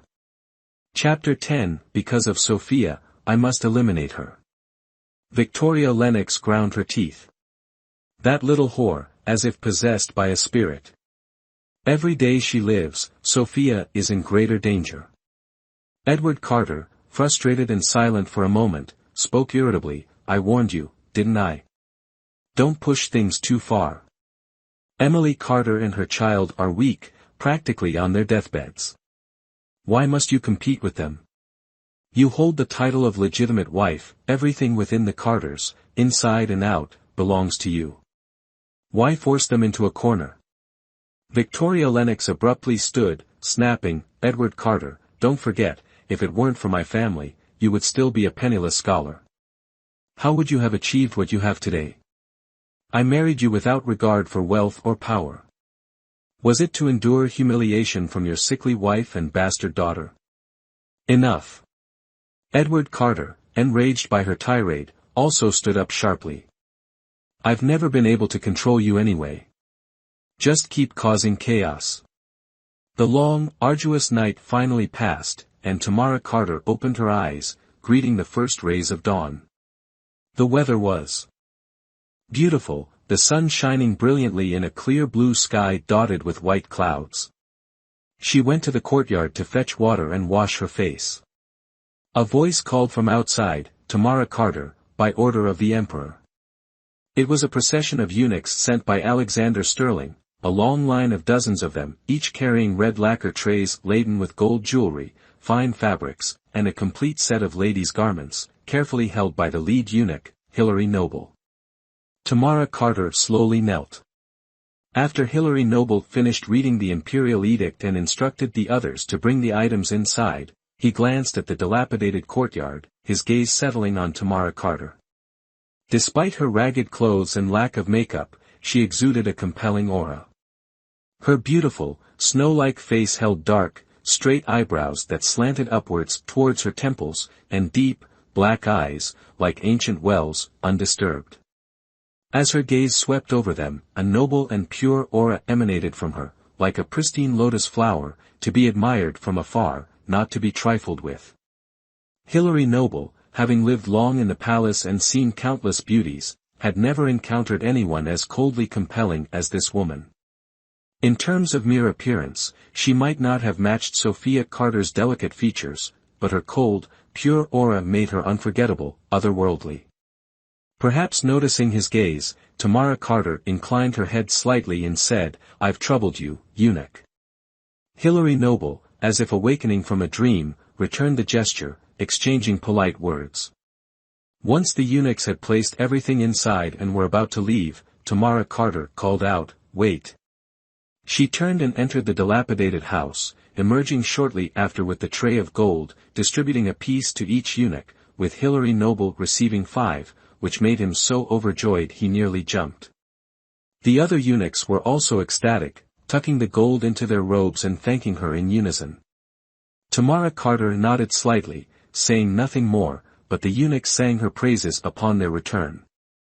They all saw her current circumstances were less than ideal, yet she was so generous, tossing gold around like pebbles. They all believed this young woman would achieve great things in the future. Tamara Carter's fingertips brushed over the gleaming gold, a faint smile playing on her lips. Adjusting her clothes, she opened the garden gate and stepped outside.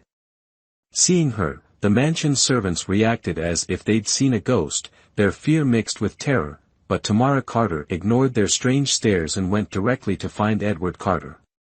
Edward Carter was having breakfast with Margaret Carter, Victoria Lennox, and Sophia Carter in the main hall. Seeing her, their faces darkened, and they simultaneously put down their chopsticks.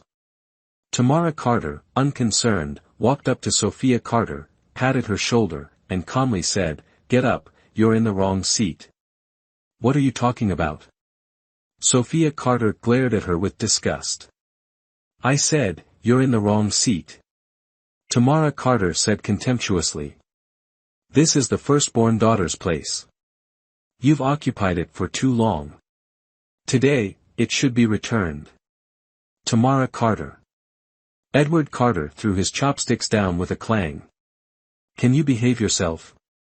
Father is a court official. Shouldn't he understand the hierarchy between legitimate and illegitimate children? Tamara Carter retorted without yielding. Illegitimate daughters are ranked below legitimate daughters. Am I wrong? Or does father want to challenge the rules established by the Longwell royal ancestors? She's sitting in the wrong place, but what about you? Victoria Lennox's anger was so intense that the veins on her forehead throbbed. Have you paid your respects to grandmother and father this morning? Second aunt, this is none of your business. Tamara Carter replied coldly. And what about me? Margaret Carter immediately jumped up. Grandmother is an elder, of course, it's your turn to speak. Tamara Carter sneered. However, I remember when I first arrived and paid my respects to grandmother, you said you hated being bothered and told me not to bother you again in the future. Oh, right, father also said the same thing. It seems that paying respects is a bothersome and hateful thing.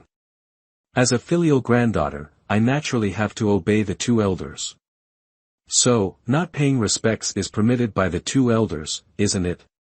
Her words left Edward Carter and Margaret Carter speechless with rage. They couldn't understand how the girl who was as timid as a steamed bun yesterday could change so drastically in just one day. This significant transformation stunned them, leaving them momentarily unsure how to respond. Tamara Carter persisted, continuing to pat Sophia Carter's shoulder. Sophia Carter, resorting to her usual spoiled tactics, put on a pitiful display, her eyes reddening and tears flowing like spring rain on pear blossoms, appearing weak and pathetic. Victoria Lennox, her face purple with rage, signaled with her eyes, and several burly servants surrounded Tamara Carter. Tamara Carter sneered, she truly didn't take these insignificant thugs seriously. She picked up the boning knife on the table, twirling it skillfully in her hand, her dark eyes flashing with a cold, murderous intent. She said lazily, Father, you see, there are always disobedient servants. I'll listen to you and teach them a good lesson this time. As soon as she finished speaking, the men lunged forward. Tamara Carter nimbly dodged, the boning knife flashing in a dazzling arc as it sliced towards their knees. The men initially thought Tamara Carter was cowering when she crouched down. They only realized something was wrong when a sharp pain shot through their knees. Looking down, they saw their kneecaps exposed, with bone showing white. While the bleeding wasn't profuse, their vulnerable tendons were severed, and they immediately screamed in agony. Seeing the burly thugs taken down by the uncanny Tamara Carter, Victoria Lennox's face paled drastically. Sophia Carter shrieked and threw herself into her arms. Margaret Carter was so terrified that she felt dizzy, and Edward Carter's legs began to tremble uncontrollably, causing the dishes and bowls on the table to clatter. Don't be afraid, Father. Tamara Carter picked up a rag, calmly wiping the blood off the bone knife. I can handle disobedient servants. This bone knife is quite handy, I like it. Now, you lot, if you don't crawl to find a healer, you might not be able to stand up for the rest of your lives. Don't blame me then. Tamara Carter tossed the knife onto the dining table with a clang, smoothed her clothes, elegantly sat down, and politely nodded to Margaret Carter and Edward Carter, Grandmother, Father, let's eat. She ate heartily, while the faces of those around her darkened, a wave of dizziness washing over them. The serving maids finally couldn't contain their terror, screaming, Demon! An evil spirit possesses her and kills. Chapter 11 They fled, Victoria Lennox also terrified out of her wits, momentarily forgetting about regaining face, and hurriedly helped Sophia Carter escape. Edward Carter and Margaret Carter also wanted to leave, but a cold glance from Tamara Carter made them obediently stay in their seats. Facing someone like Irene Dawson, they had never experienced such fear and panic. In reality, Carter Estate had numerous servants and hidden experts. If they attacked together, Tamara Carter, no matter how skilled, wouldn't stand a chance. However, everything happened so suddenly. What good were numerous experts? They weren't present. This young mistress before them could take their lives instantly. In truth, Tamara Carter did have the urge to kill these two immediately, cleanly and decisively, avoiding further entanglement in conflict with them.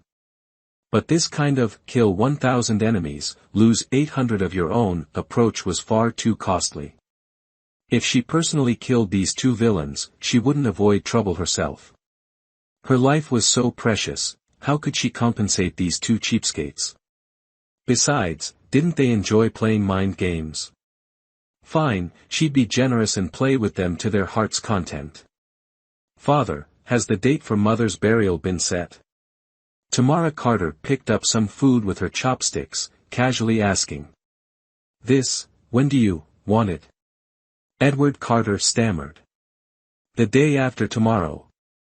Tamara Carter spoke in a near commanding tone. The weather is hot, it's best to bury her for peace. However, His Majesty has instructed us to hold a grand funeral. 2 days of preparation is a bit rushed, so Father will have to work hard. It must be grand and complete, isn't that right, Father? Edward Carter replied hoarsely, right, this shouldn't be delayed.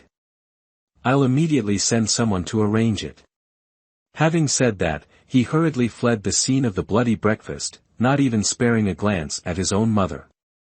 Seeing this, Margaret Carter could only feign weakness, covering her eyes with a handkerchief and sighing, my poor daughter-in-law. Your daughter-in-law is indeed pitiful. Mother-in-law and daughter-in-law, and she was so filial. Go and see her off. Tamara Carter, having finished her meal, put her arm around Margaret Carter and, without another word, escorted her out. Having lost control of her emotions and gone a bit too far just now, would Edward Carter and Victoria Lennox perhaps seek someone to eliminate her? Never mind, she'd take this old woman as a hostage first. With Margaret Carter's arm affectionately linked in hers, she strode purposefully through the gardens and across the entirety of Carter Estate, summoning the concubines and gathering the daughters, along with the entire household staff, for a grand assembly. She would make it clear to everyone present, from this day forward, Carter Estate would be different. Robert Collins, missing an ear thanks to her command, hovered miserably nearby, his feet never touching the ground. Fetch some silver from the vault. I'm feeling generous today and wish to reward all the staff. Tamara Carter announced brightly, her arms still around Margaret Carter. Even those who have insulted, beaten, or berated me will receive a reward. Consider the past forgiven and forgotten once the rewards are distributed. I will not pursue past grievances. However, should anyone dare to provoke me further, look at these men. Pointing at the earless men, she continued with a chilling smile, removing ears is merely a trifle. My true passion lies in dissecting bodies. It's a fascinating practice known as anatomy. Anyone who doubts me is welcome to volunteer. She twirled the bone-filleting knife in her hand, its glint flashing across Margaret Carter's face. Margaret Carter's legs buckled in terror, but Tamara Carter tightened her grip and hauled her back up. From a high rooftop, Lucas Sterling tossed a dried plum into his mouth, his eyes crinkling with amusement. That girl is more intimidating than I am, he chuckled. Dissecting bodies and calling it anatomy, such a gruesome threat. I must admit, I'm impressed.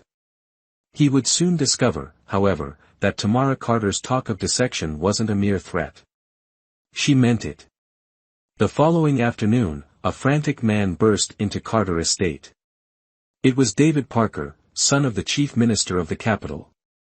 The usually composed young man was in disarray, crying out as he entered, Celestial Carter, save me. Everyone exchanged puzzled glances, unsure who this Celestial Carter was.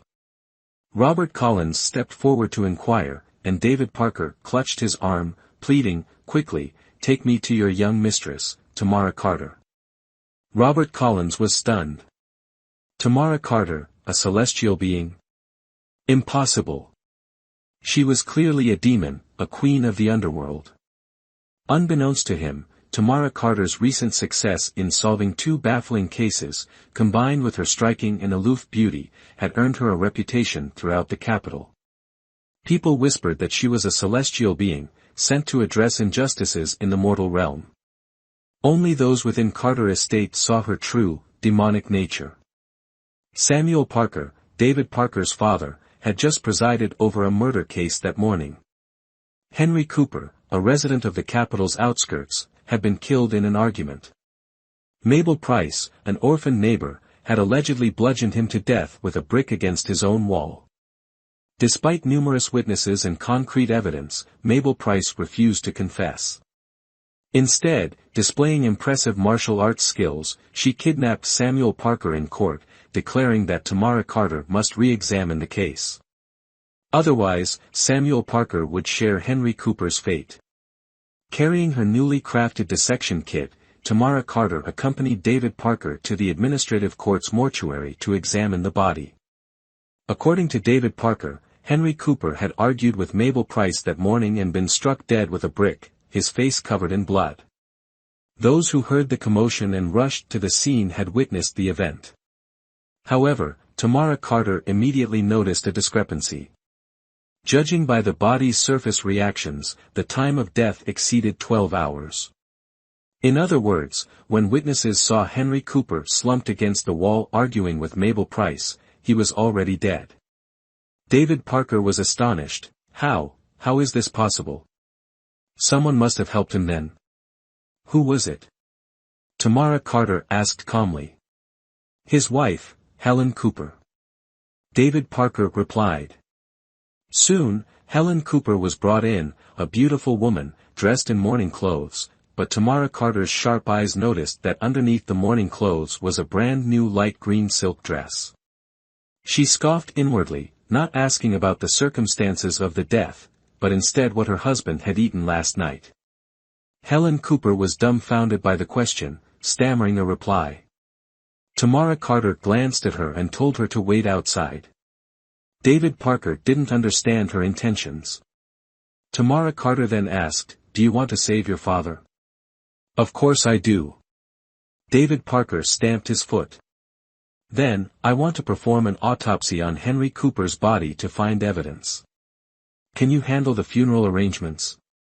Tamara Carter raised an eyebrow at him. An autopsy?" David Parker's eyes widened. "Is there a problem?" Tamara Carter countered. David Parker's throat bobbed repeatedly. The fleeting affection he had just developed for this cold, beautiful woman vanished in an instant. Outside the morgue, a duke, disguised as a bailiff, quickly slipped away, running to Lucas Sterling to recount the events with a mixture of fear and excitement. "She's actually going to perform an autopsy." Lucas Sterling shot up and dashed out like an arrow. This bloody scene was not to be missed. Inside the morgue, Tamara Carter, wearing a self-made waterproof suit and gloves fashioned from pig bladders, held a gleaming butcher knife and, with an impassive expression, sliced open Henry Cooper's chest. Ugh! David Parker covered his eyes, pursed his lips, and frowned. ###Chapter 12. This scene was truly gruesome, no different from a slaughterhouse. This woman. Lucas Sterling's heart tightened. A demoness? A monster? Or had she once been a butcher, sharpening knives and sticking pigs?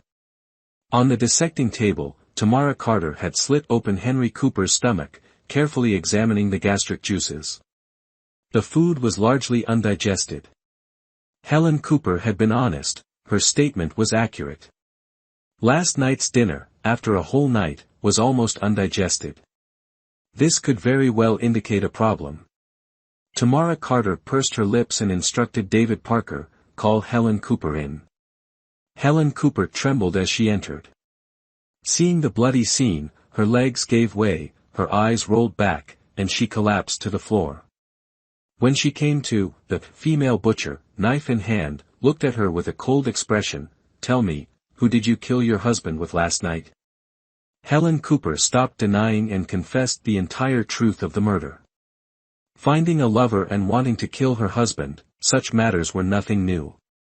Tamara Carter lowered her eyes, lazily cleaning her tools, when a languid voice spoke beside her ear. "I never would have guessed, you're a ruthless character." "Thank you for the compliment." Tamara Carter glanced indifferently at the man before her. Seeing him dressed as a bailiff, she scoffed, "Has His Third Highness changed professions?" Lucas Sterling said nothing, crossing his arms and looking at her thoughtfully. After a long while, he spoke, "Who are you, really?" Tamara Carter gave him a disdainful look and went to wash the stains from her hands. Suddenly, her waist was tightly gripped, her body stiffening. She remained frozen, still in a half-crouched position, her tongue numb, unable to speak. She glared at Lucas Sterling. "Hush," the man chuckled darkly, "let me take a closer look. Are you human or demon?" With that, he grasped her face, his calloused hands kneading and pinching her nose and ears, distorting Tamara Carter's features. Not stopping there, he pinched her neck, muttering, "Indeed, real skin. But why does it seem like you're possessed?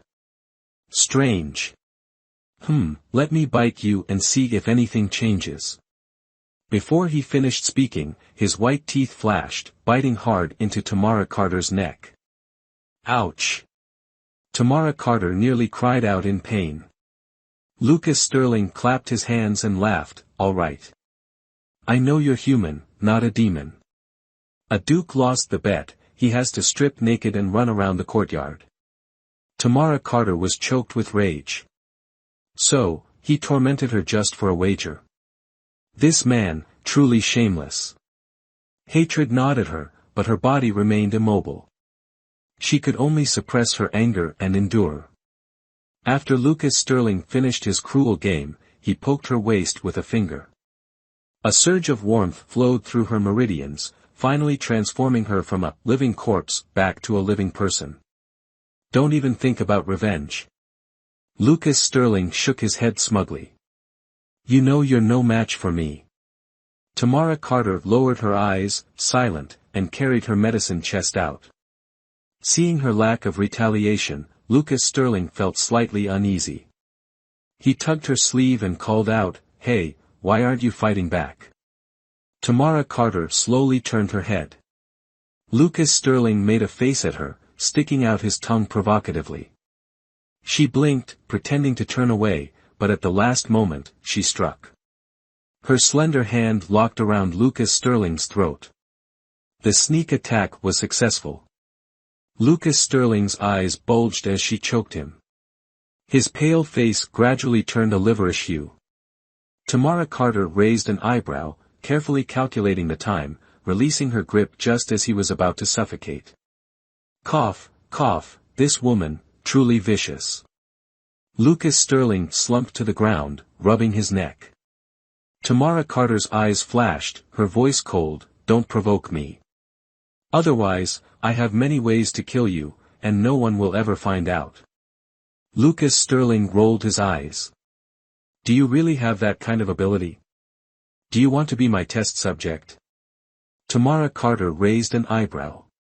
Lucas Sterling suddenly sat up, lowering his voice, "So, if someone had the same abilities as you, could you find their weaknesses?" Tamara Carter frowned. "What are you getting at?" "A skeleton from 10 years ago." Lucas Sterling said cryptically. "When she died, there weren't any injuries or suspicious marks on her body. They all said she died of excessive grief, but I know she wouldn't have died unless someone harmed her. Now, all that's left is a pile of bones. Can you find evidence of foul play on those bones?" "I can. But why should I help you?" Tamara Carter challenged. "Because I'm stronger than you." Lucas Sterling grinned wickedly, and like a whirlwind, he swept towards her. In the next instant, Tamara Carter was in his arms, soaring through the air like a great bird. Darkness fell before her eyes as he covered them with his sleeve. She only felt the wind whistling past her ears, swift as lightning. After a long while, she felt her feet touch the ground. The darkness was deeper than before, and a peculiar scent lingered in her nose, both austere and pungent. "Where is this place?" she asked in a low voice. "Graveyard," Lucas Sterling said, then struck a flint and lit the oil lamp hanging on the wall. In the dim light, Tamara Carter clearly saw her surroundings, resembling a stone chamber. In the center rested a white jade coffin, surrounded by tables and chairs seemingly made of the same material. Paintings on the walls, also seemingly of a special material, emitted a soft, white glow. Lucas Sterling stepped forward and opened the lid of the white jade coffin. Tamara Carter moved closer, glanced inside, and couldn't help but sigh. Having worked as a medical examiner for so many years, she had never seen remains so meticulously cleaned and beautifully presented. She assumed special herbs had been used, as there was no unusual odor. It was a perfect match for the gleaming white jade coffin, like a flawless work of art. Beside the jade coffin stood a white jade vase holding a bouquet of blossoming flowers. This scene, though somewhat unusual, brought Tamara Carter a sense of comfort. Her own office had been similar, with fresh flowers on her desk next to a skeleton. Fresh flowers and skulls could indeed coexist. She spoke cheerfully, "Did you arrange all of this? Is something wrong with it?" Lucas Sterling's eyes darkened. "No, it's beautiful." Tamara Carter shrugged. "You did a great job. This is the 10-year-old remains you mentioned?"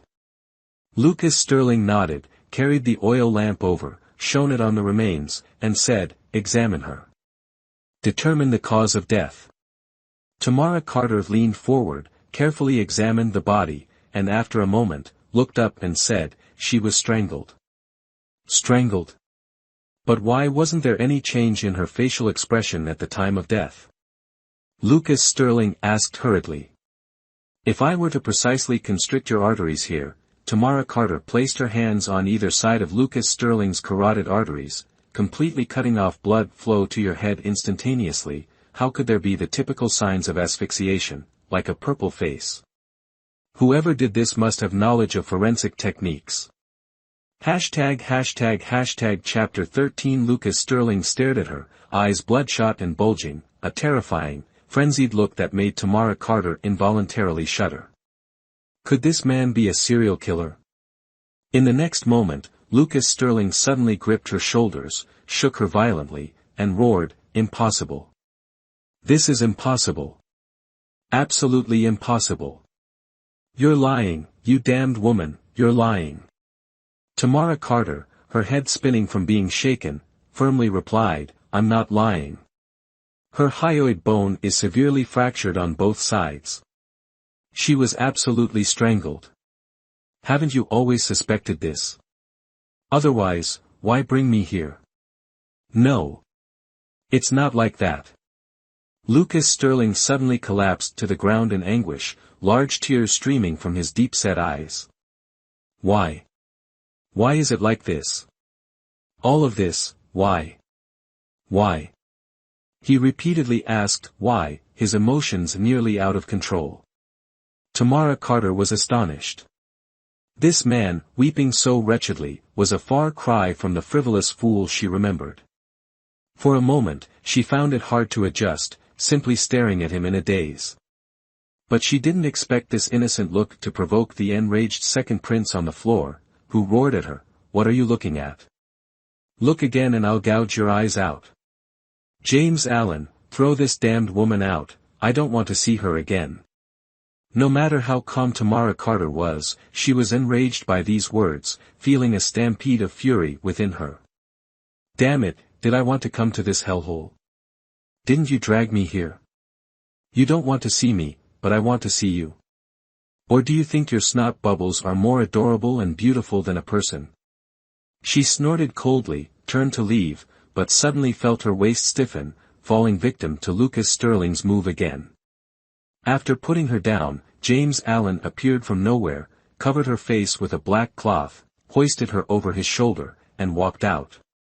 Tamara Carter, at her age, had never been toyed with like this, and was so angry she could spit blood, but she didn't know the mystical art of pressure points, so she had no choice but to silently endure. After a period of being airborne, Tamara Carter finally saw the light again. She was once again standing in front of the administrative court's mortuary. The warm afternoon sun shone on her face, making her slightly dizzy, and the previous scene felt like a bizarre dream.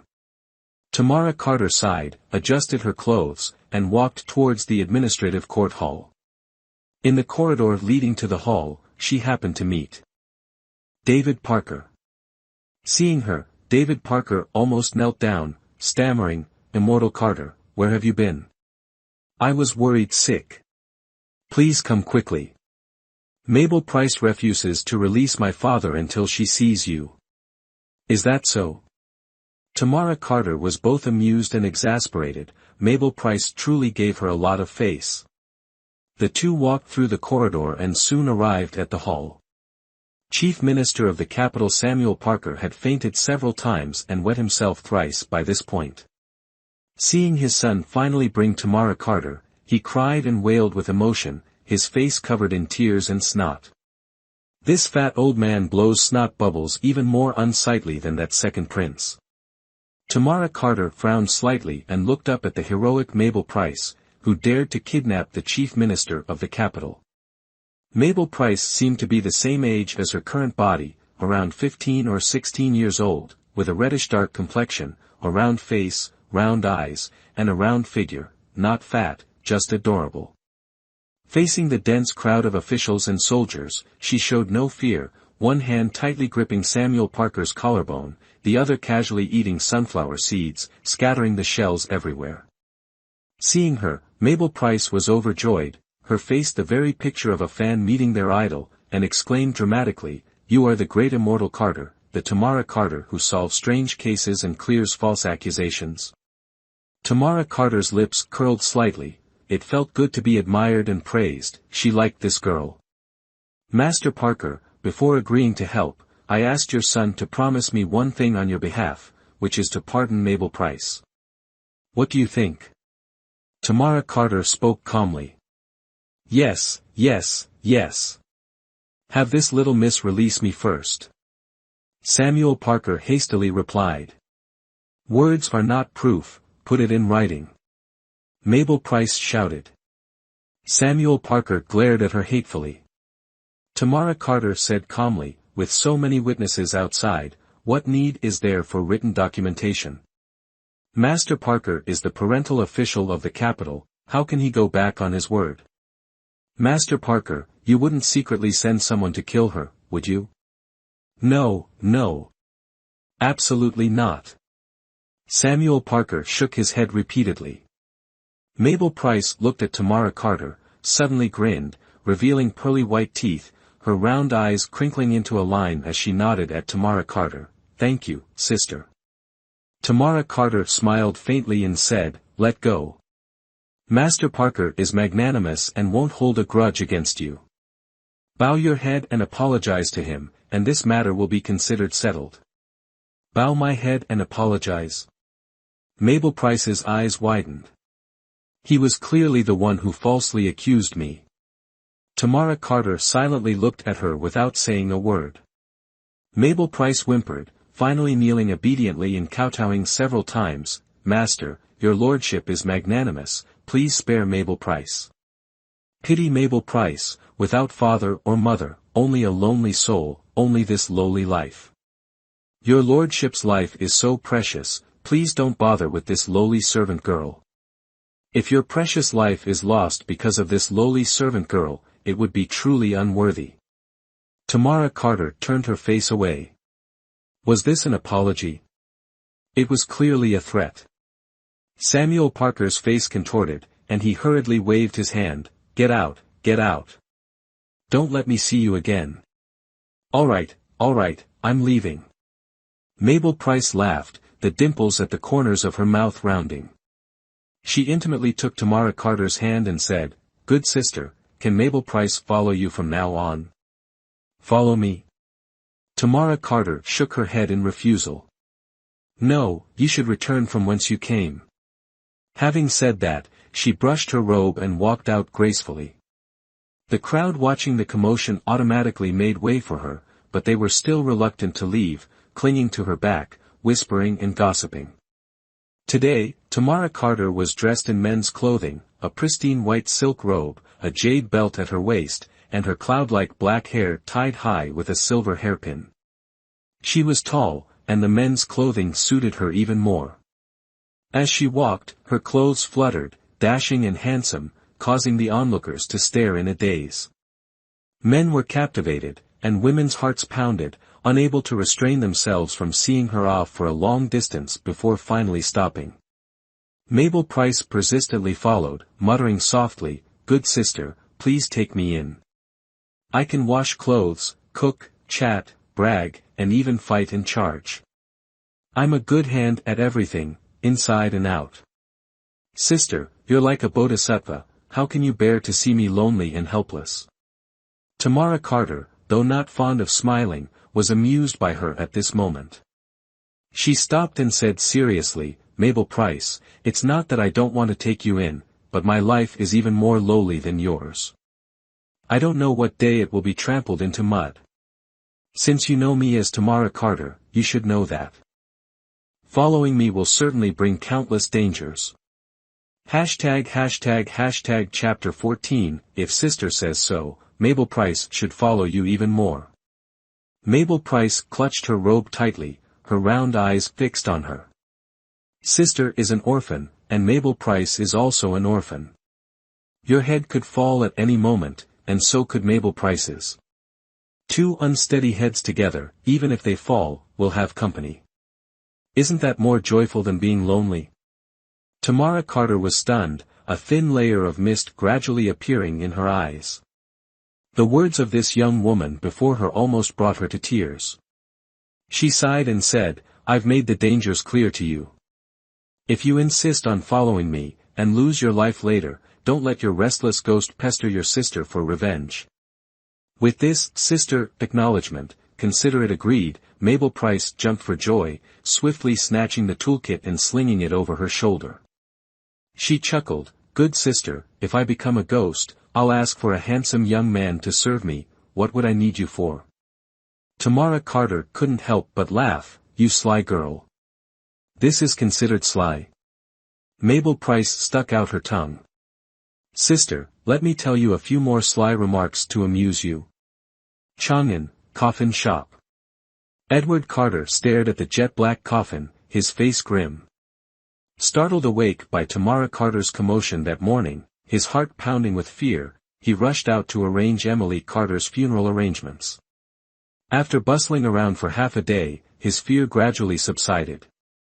Victoria Lennox wasn't wrong, keeping this girl around would eventually lead to disaster. But how could he eliminate her without anyone knowing? He tapped the coffin lid, lost in thought.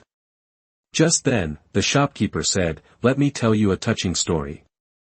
Yesterday, back in my hometown, a young woman lost her mother. The young woman was heartbroken, and on the day of the funeral, she struck the coffin and died, following her mother. Such a filial daughter. Everyone praised." Hearing this, a spark ignited in Edward Carter's mind, striking the coffin, death. A surge of excitement coursed through him. Tomorrow was Emily Carter's burial, his daughter, also very filial. If she were to die by striking the coffin, and if he handled it discreetly, perhaps no one would suspect anything. As the sun began to set, casting long shadows on the somewhat gloomy path, Mabel Price, carrying a load of equipment, hummed a tune as she trailed behind Tamara Carter. Tamara Carter's mood was relatively good, but as her gaze fell upon the dark forest ahead, her heart sank. Dozens of masked men in black, brandishing cold steel blades, surrounded them from all directions like a dark cloud, obscuring the last rays of sunlight. Tamara Carter's nose twitched, she seemed to smell the metallic scent of death. "I told you not to follow me." Tamara Carter sighed. "Look, the life you just saved is about to be lost again." Mabel Price pouted. "Afraid of them? It's been a while since I've killed anyone, my hands are itching." "You bastards, come here. I'll let you taste Little Red." With that, she untied the red sash around her waist. Tamara Carter then realized it was an intricately crafted whip. Lacking a suitable weapon herself, she, after a moment's thought, gripped her scalpel. Mabel Price laughed at her, "Sister, you're too ordinary. This kills very quickly." Tamara Carter raised the scalpel, her figure flashed, and she charged towards the dark forest. She wasn't an ordinary forensic examiner. Before becoming one, she was a special forces operative, and the person who recruited her was the same female forensic examiner who had saved her mother. From 18 to 24, 6 full years, she couldn't count how many dangerous missions she had undertaken, how much bloodshed she had witnessed. Therefore, she didn't even bat an eye at the men before her. Shadows flickered, a sinister wind gusted, and a bloody massacre silently commenced in the pale green mist. A surgical scalpel flashed silver, cold and silent, each stroke slicing straight across throats. The slaughtered fell without a sound, leaving only a pool of crimson. A red whip cracked, coiling around its victim's body, eliciting screams of agony. One blade took a life, while the whip drew out the last breath. Mabel Price hopped in place. "Stop screaming, it's so annoying. Sister Carter, why are the people you kill so docile?" Tamara Carter smiled without a word, her scalpel's attack growing more ferocious. After a flurry of carnage, the small grove finally fell silent. Night gradually descended, concealing the spreading pool of blood, leaving only the pungent metallic scent lingering in the air. The two cleaned up and continued on their way, but after only a few steps, they felt their legs constricted, their bodies suspended. A large net suddenly arose, trapping them in midair. "Scoundrels! You still had a trick up your sleeve." Mabel Price yelled angrily, struggling. "Without a trick, how could we deal with a fierce girl like you?" A corpulent man emerged from the shadows, walking straight towards Tamara Carter, grinning. "You're quite ruthless, girl, managing to handle dozens of my Black Tiger Mountain elites. No wonder even your own father couldn't tolerate you. Did he send you?" Tamara Carter stopped struggling, asking coldly. "Send my ass," the fat man roared. "He paid me a hefty sum to come. You killed so many of my men, I'm at a loss. I'll throw you up the mountain and let my brothers play you to death to vent my anger." "Play with my sister, huh?" Mabel Price shrieked. "Go play with your own mother. Damn girl." The fat man kicked Mabel Price spitefully. "Someone, take them away." Tamara Carter remained silent, her eyes searching the grove, but quickly she was disappointed. Her daring engagement with the assassin stemmed from confidence and the observation that Lucas Sterling had been following her. She didn't understand this fool's thoughts, nor why he was clinging to her like a shadow, but she knew the extent of his martial arts prowess. She felt they were on the same side, so if she were in danger, he would surely intervene. But, it seemed now, she was wrong. When she charged into the assassin's ranks, Lucas Sterling, who had been watching with folded arms, had vanished without a trace. Tamara Carter was beyond tears. Had her mind been tricked? How could she have placed her hopes on that scoundrel? He had ill intentions from the start, hadn't he? With things as they were, further thought was futile. Tamara Carter lowered her head, silently allowing the fat man to bind her like a rice cake. High atop a towering tree within the small forest, Lucas Sterling chewed on a young willow branch, swaying as he lay on his back gazing at the sky, seemingly oblivious to the tragic scene unfolding before him. "Master, are you truly not going to intervene?" James Allen, perched precariously on a thick branch, trembled as he looked down. Two women were being dragged along the road below, undoubtedly in immense pain. Mabel Price's curses filled the air, her small mouth spewing a constant stream of invective, while Tamara Carter remained silent, her condition unknown. "Why should I save her?" Lucas Sterling rolled his eyes. "Give me one reason. Didn't you want her assistance with your endeavors?" James Allen inquired innocently.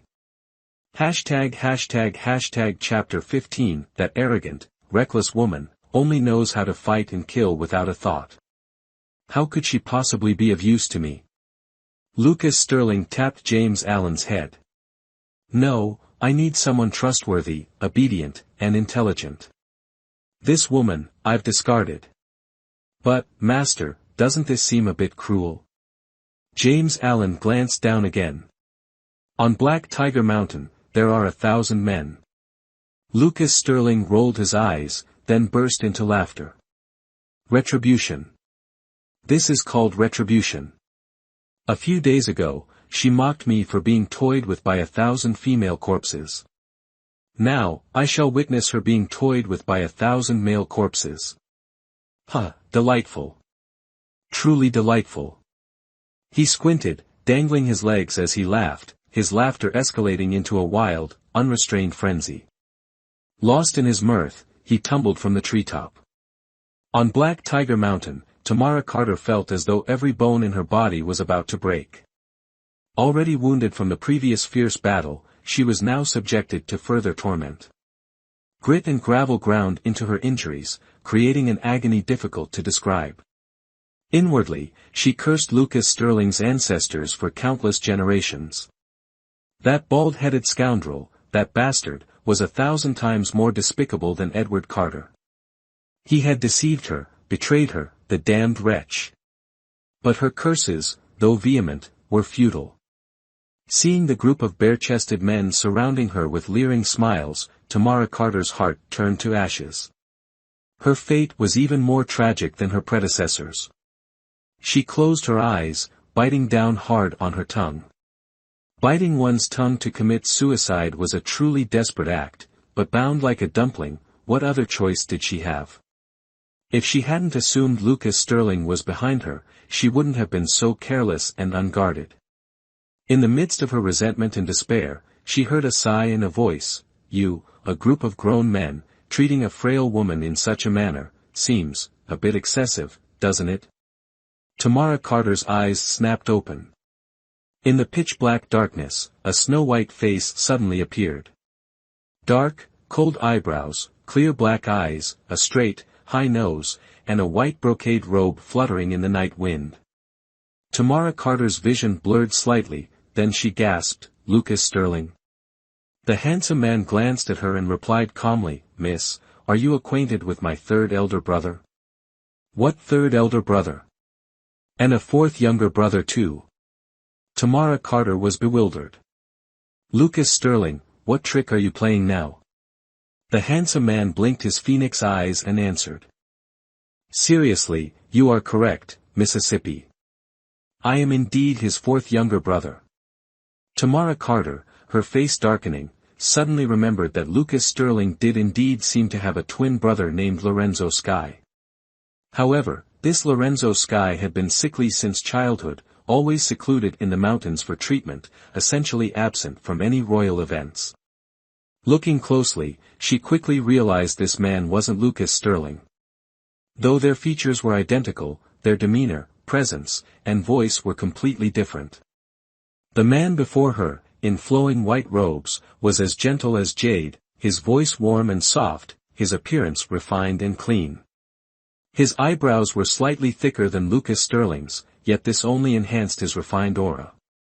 Standing with hands clasped, he resembled a white lotus blooming in the dark of night, serene, pure, and untainted. Tamara Carter, naturally aloof and further distanced from men after a family tragedy, usually only found interest in studying them as corpses. Yet, this man possessed a mysterious power that held her captive for a few seconds, leaving her staring blankly before regaining her composure. While Tamara was thus transfixed, the man-crazy Mabel Price, needless to say, had already cried out dramatically, "Beautiful man, handsome man, save us. Don't be afraid, they'll release you." Lorenzo Sky turned to Mabel Price, his eyes gentle. Though his face held no smile, he somehow gave the impression of one. Tilting his head slightly towards the bandits, he said softly, "Release them." "Release?" The scarred leader laughed lewdly. "Release who? We're short-handed. You've arrived just in time. Look at this pretty face, prettier than a woman. How about a little fun with me? Afterward, I'll let them go." He advanced with a lascivious grin, his body odor nauseating. Lorenzo Sky frowned, instinctively stepping back as the scarred man pressed closer. Lorenzo Sky sighed softly, his tone still gentle, "You are truly troublesome." Frowning, he turned, his wide, cloud-like white sleeves flowing as he gently waved his hand. In an instant, as if a fierce wind had swept through, the scarred man and his companions were lifted into the air, along with the furniture and jars in the room, all swirling chaotically above. The scene was so novel that Tamara Carter stared, dumbfounded. Oh, what kind of skill was this? How intriguing! While she watched, captivated, Lorenzo Sky continued with evident amusement. His head tilted slightly, his expression childlike and innocent, his dark eyes sparkling, and his soft lips curved like a crescent moon. His slender, white fingers danced in the shadows, manipulating the flying objects as they bobbed and swayed, their cries and pleas creating a comical spectacle. Tamara Carter, trying to contain herself, finally let out a soft laugh. Lorenzo Sky turned to her, his gaze deep and gentle. Tamara Carter felt her heart skip a beat, her face flushing in the darkness. Clearing her throat, she asked awkwardly, "Is this magic?" "Magic?" Lorenzo Sky shook his head slightly, using his finger like a pen to draw in the air. The bandits instantly became his ink, arranging themselves into the shape of a large butterfly. With a flick of Lorenzo Sky's finger, their clothes flapped, creating the illusion of a bizarre, giant butterfly clumsily taking flight. Mabel Price cackled, shouting, "Brother Tuan, throw these bugs down the mountain, let them fall flat on their faces." Lorenzo Sky tilted his head, his index finger tracing an arc in the air. The Scarface gang plummeted from the window like kites with cut strings, landing on the mountainside. Immediately after, a chaotic chorus of pained cries arose. Lorenzo Sky frowned, sighing, "So noisy." He slowly approached and untied Tamara Carter and Mabel Price. Mabel Price exclaimed joyfully, "Are you really the fourth prince? Are you Prince Donovan from the Cloud Pavilion on White Cloud Mountain?"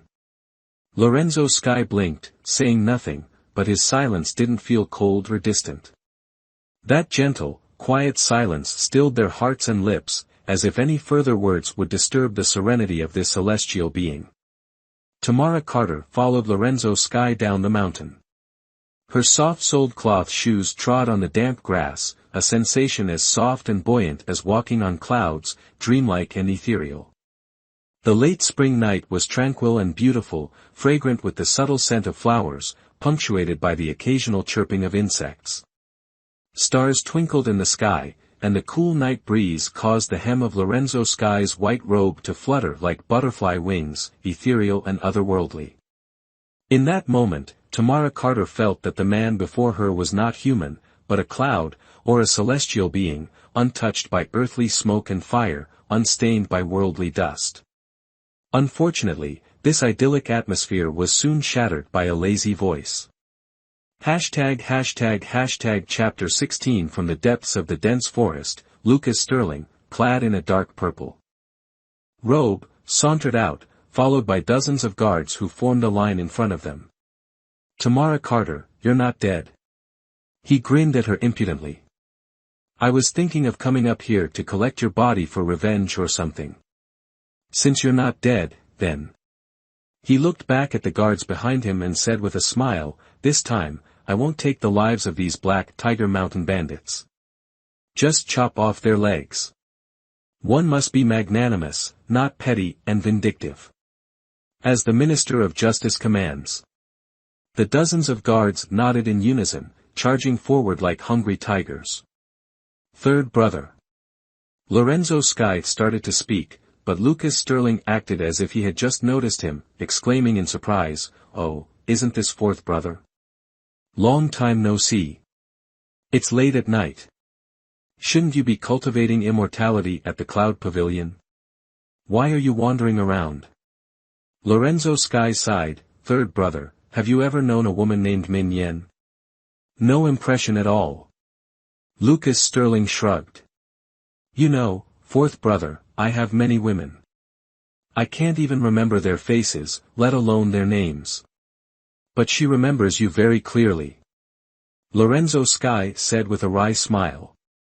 "Her husband is the second in command of this Black Tiger Mountain. She met me on the road and was determined to risk her life against me. No problem. Lucas Sterling waved his hand dismissively. Soon this Black Tiger Mountain will be desolate, and no one will dare to bother you anymore. Those corpses, I'll give them to you as flower fertilizer. Remember to send someone to carry them away. Lorenzo Sky let out a soft groan of helplessness, struggling for a moment before ultimately falling silent. With a light tap of his toes, his white robes fluttering, he leaped a few times and vanished without a trace. Tamara Carter stared blankly at the spot where he had just been standing. Lucas Sterling scoffed softly, taunting, "How strange, why are all women so infatuated with that useless boy? I clearly resemble him so much." Tamara Carter said scornfully, "Geese and swans also look very similar, but, you know, they're fundamentally not the same species." Precisely. Lucas Sterling slapped her shoulder hard. "I knew you had a discerning eye. I am the beautiful, magnificent swan in the sky, while that fourth brother of mine is, at most, just a dull-witted goose." Tamara Carter was completely speechless. Mabel Price, however, couldn't help but giggle, muttering between laughs, "Were they born from the same mother?" Lucas Sterling tilted his head, looking at her for a long moment before asking, "Are you a man?" Mabel Price blushed, stomping her foot and shouting, "I'm clearly a woman, all right. Apologies, I've never seen a woman so flat-chested." Lucas Sterling grinned mischievously. "James Allen, she's even flatter than you." Mabel Price was furious. Tamara Carter calmly took her hand, saying, "Don't bother with this womanizer. Let's go." "Don't go." Lucas Sterling stretched out his hand to block her. "I want to gift you 1,000 male corpses, and I haven't reached the quota yet." Lucas Sterling.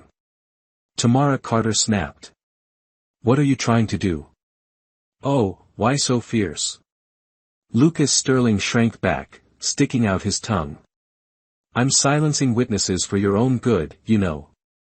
Think about it, if news of you being alive reaches your father's ears, how will he perform that good play tomorrow? If he doesn't perform, where will we go to watch the excitement? I even pulled a lot of talented actors from the palace to watch the drama. This opportunity to strike against Carter Estate, don't you want it?" Tamara Carter hesitated. The opportunity to strike against Carter Estate, she naturally wanted, but glancing at the cunning and dissolute man in front of her, she finally shook her head resolutely. She would rather believe in ghosts than in this man's foul mouth. She would rather fight alone than get entangled with this unscrupulous villain again. She took a step, pulling Mabel Price's hand, and walked firmly forward. Lucas Sterling, behind them, neither obstructed nor stopped them, only chuckling and saying, what a pity, a good play wasted. Your father's acting is even better than the girls at D Hong Brothel." Tamara Carter gritted her teeth, continuing to walk forward. Lucas Sterling's voice, however, wormed its way into her ears bit by bit. "Don't blame me for not warning you.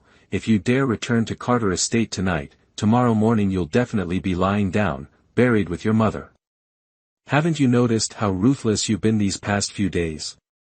Even a clever rabbit bites, let alone that pack of wolves. Wow, such resentment." Lucas Sterling exaggeratedly widened his eyes. "It seems you resent me. But, may I ask Miss Carter, what is our relationship? Are you my concubine, or my sister?" "Neither. We are not related by blood or law, ours is a relationship of mutual exploitation. I haven't received any benefit from you yet, so on what basis should I help you? If you want my help, you have to offer a wager that pleases me, to make me feel that you are worth exploiting."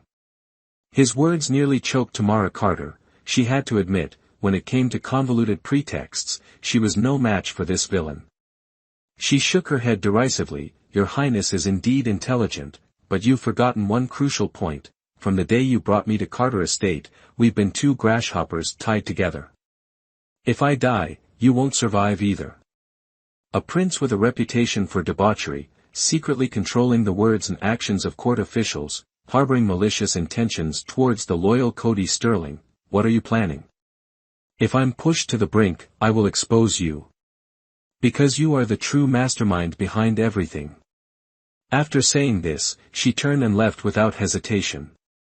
Lucas Sterling gaped, astonished. What in the world? Even a lamb knows how to bite. This lady is a leopard. Tamara Carter retorted angrily. A leopard, that's what. Lucas Sterling laughed loudly. What a feisty leopardess. How rare. Hey, little leopard sister, don't go. Talk to this devilish brother a little more. Let's open our hearts and have a chat. Chat with your sister. Tamara Carter couldn't help but curse. The expletive was so forceful and furious that her head spun, the pain in her shoulders and buttocks intensified, and her legs went weak. This damned body, she muttered, cursing. Is it made of sawdust? I killed a few people and was dragged a bit, and it can't take it anymore. Isn't this making me lose face in front of that bastard? She panted, drenched in sweat, but still struggled forward. Lucas Sterling, having already seen through her bravado, swayed a willow branch behind her and counted, 1, 2, 3, down. Your grandfather. Tamara Carter cursed under her breath, unable to stop herself from collapsing. Lucas Sterling tossed the willow branch and ran over, laughing. He poked her in the waist with his index finger, and Tamara Carter instantly became rigid. He lifted her leg and slung her over his shoulder. Mabel Price rushed forward to intervene, but James Allen, standing beside him with an impassive face, knocked her unconscious and casually scooped her into his arms. The two men, master and servant, carried the two women, swaying as they walked and humming a tune. Tamara Carter, devoid of strength to struggle, could only ask with resentment, "Where are you taking me?" Chapter 17. You're not obedient, so I have to find a secluded place to slaughter you. Lucas Sterling's eyes, filled with malice, stared straight at her nose. Oh, right, let me ask for your opinion. Do you prefer I violate you then kill you, or kill you then violate you? Tamara Carter glared at him fiercely, her eyes almost bulging. Lucas Sterling laughed even more heartily, patted her face lightly, and said, I like your death stare. It's quite amusing. Tamara Carter lowered her head, gritting her teeth, and remained silent to avoid further humiliation. Lucas Sterling, pleased by her silence, muttered, That's more like it. A woman should be obedient to win a man's favor. The entire journey was hurried, ascending a towering mountain with treacherous and exceptionally steep terrain. Yet, Lucas Sterling and James Allen moved as if on flat ground. After about half an hour, they seemed to reach the summit, where a pristine white building came into view. Approaching closer, it became evident that the structure was a pristine white palace, constructed of an unknown material, appearing incredibly white and elegant, with a faint fragrance permeating the air. Inscribed above the main entrance were three ancient characters, White Cloud Pavilion. James Allen stepped forward and knocked. Shortly after, an attendant peeked out, and upon seeing Lucas Sterling, hastily knelt, exclaiming, Your Highness, Prince Xiang. Rise, Lucas Sterling commanded, then inquired, Alex Malkin, where is your master? Master is currently in secluded cultivation, Alex Malkin, the attendant, respectfully replied. However, Master instructed that if Prince Xiang arrives, he should be invited to the guest room to rest. Tea, refreshments, and a meal have all been meticulously prepared. Tamara Carter feigned ignorance, her expression impassive, her gaze fixed on the distant courtyard. Within this White Cloud Pavilion, surely an abundance of exotic flowers and rare herbs must be cultivated to produce such a pure fragrance that continuously wafted into her nostrils. Alex Malkin led the way with a lantern. In the flickering red light, flower branches swayed, casting dancing shadows. The deeper they ventured into the courtyard, the more vibrant and tapestry-like the flowers appeared, a deep spring-like sea, further enhanced by a lingering mist, creating the illusion of a paradise on earth. Fool, only admiring these gaudy, common flowers. Lucas Sterling muttered, snapping off a Flower branch obstructing his path. I truly don't understand. What's so captivating about these tattered blossoms? Filling the entire courtyard, they'll surely attract swarms of mosquitoes come summer. Tamara Carter shot him a sideways glance. A walking corpse shouldn't roll its eyes like that. Lucas Sterling taunted as he walked. It should be like this. Watch. He rolled his eyes, somehow managing to show only the whites, his pupils completely obscured, his mouth twisting into a grotesque grimace. His handsome face suddenly became bizarre, both horrifying and comical. Tamara Carter was caught between laughter and tears. In her 25 years of life, she had encountered numerous peculiar individuals, but none as strange as this demon before her. Her head began to ache, suspecting that this fiend was driving her to madness. Amidst her distress, the dim light before her eyes suddenly brightened. They had entered an elegant room, also adorned in white. Paintings of flowers, birds, and insects hung on the walls, and by the window, several clusters of lush green bamboo enhanced the room's serene and tranquil atmosphere. This serenity, which she would typically find immensely pleasing, now filled her with a sense of unease. Because after placing her on the bed, Lucas Sterling began to make his move. The Yuanyang bath, Lucas Sterling said, his eyes narrowing into a smile. Didn't I mention it earlier? I want to have a heart-to-heart with you, and at the same time. He raised an eyebrow at her. Hiss. Tamara Carter involuntarily shuddered. Her shoulder, wounded during the battle and further aggravated by being dragged by the bald-headed Black Tiger Mountain Bandit, was now a bloody mess, clinging to her clothes and embedded with grit and pebbles. Lucas Sterling's abrupt pull caused excruciating pain. Does it hurt? Lucas Sterling tilted his head, observing her. But I recall, when that fellow slashed your shoulder, you didn't even flinch. I thought the little walking corpse couldn't feel pain. Tamara Carter bit her lip, remaining silent. Lucas Sterling looked at her shoulder and clicked his tongue. Those bastards, how cruel. Such smooth, white skin, they could even lay a hand on it. Oh, what a pity, my leopard skin coat is ruined this time. As he spoke, his hands didn't stop, groping Tamara Carter's shoulder. Tamara Carter's skin crawled from his touch, silently lamenting, when suddenly she felt a cool, soothing sensation on her shoulder, the pain lessening considerably. She croaked, "What are you doing?"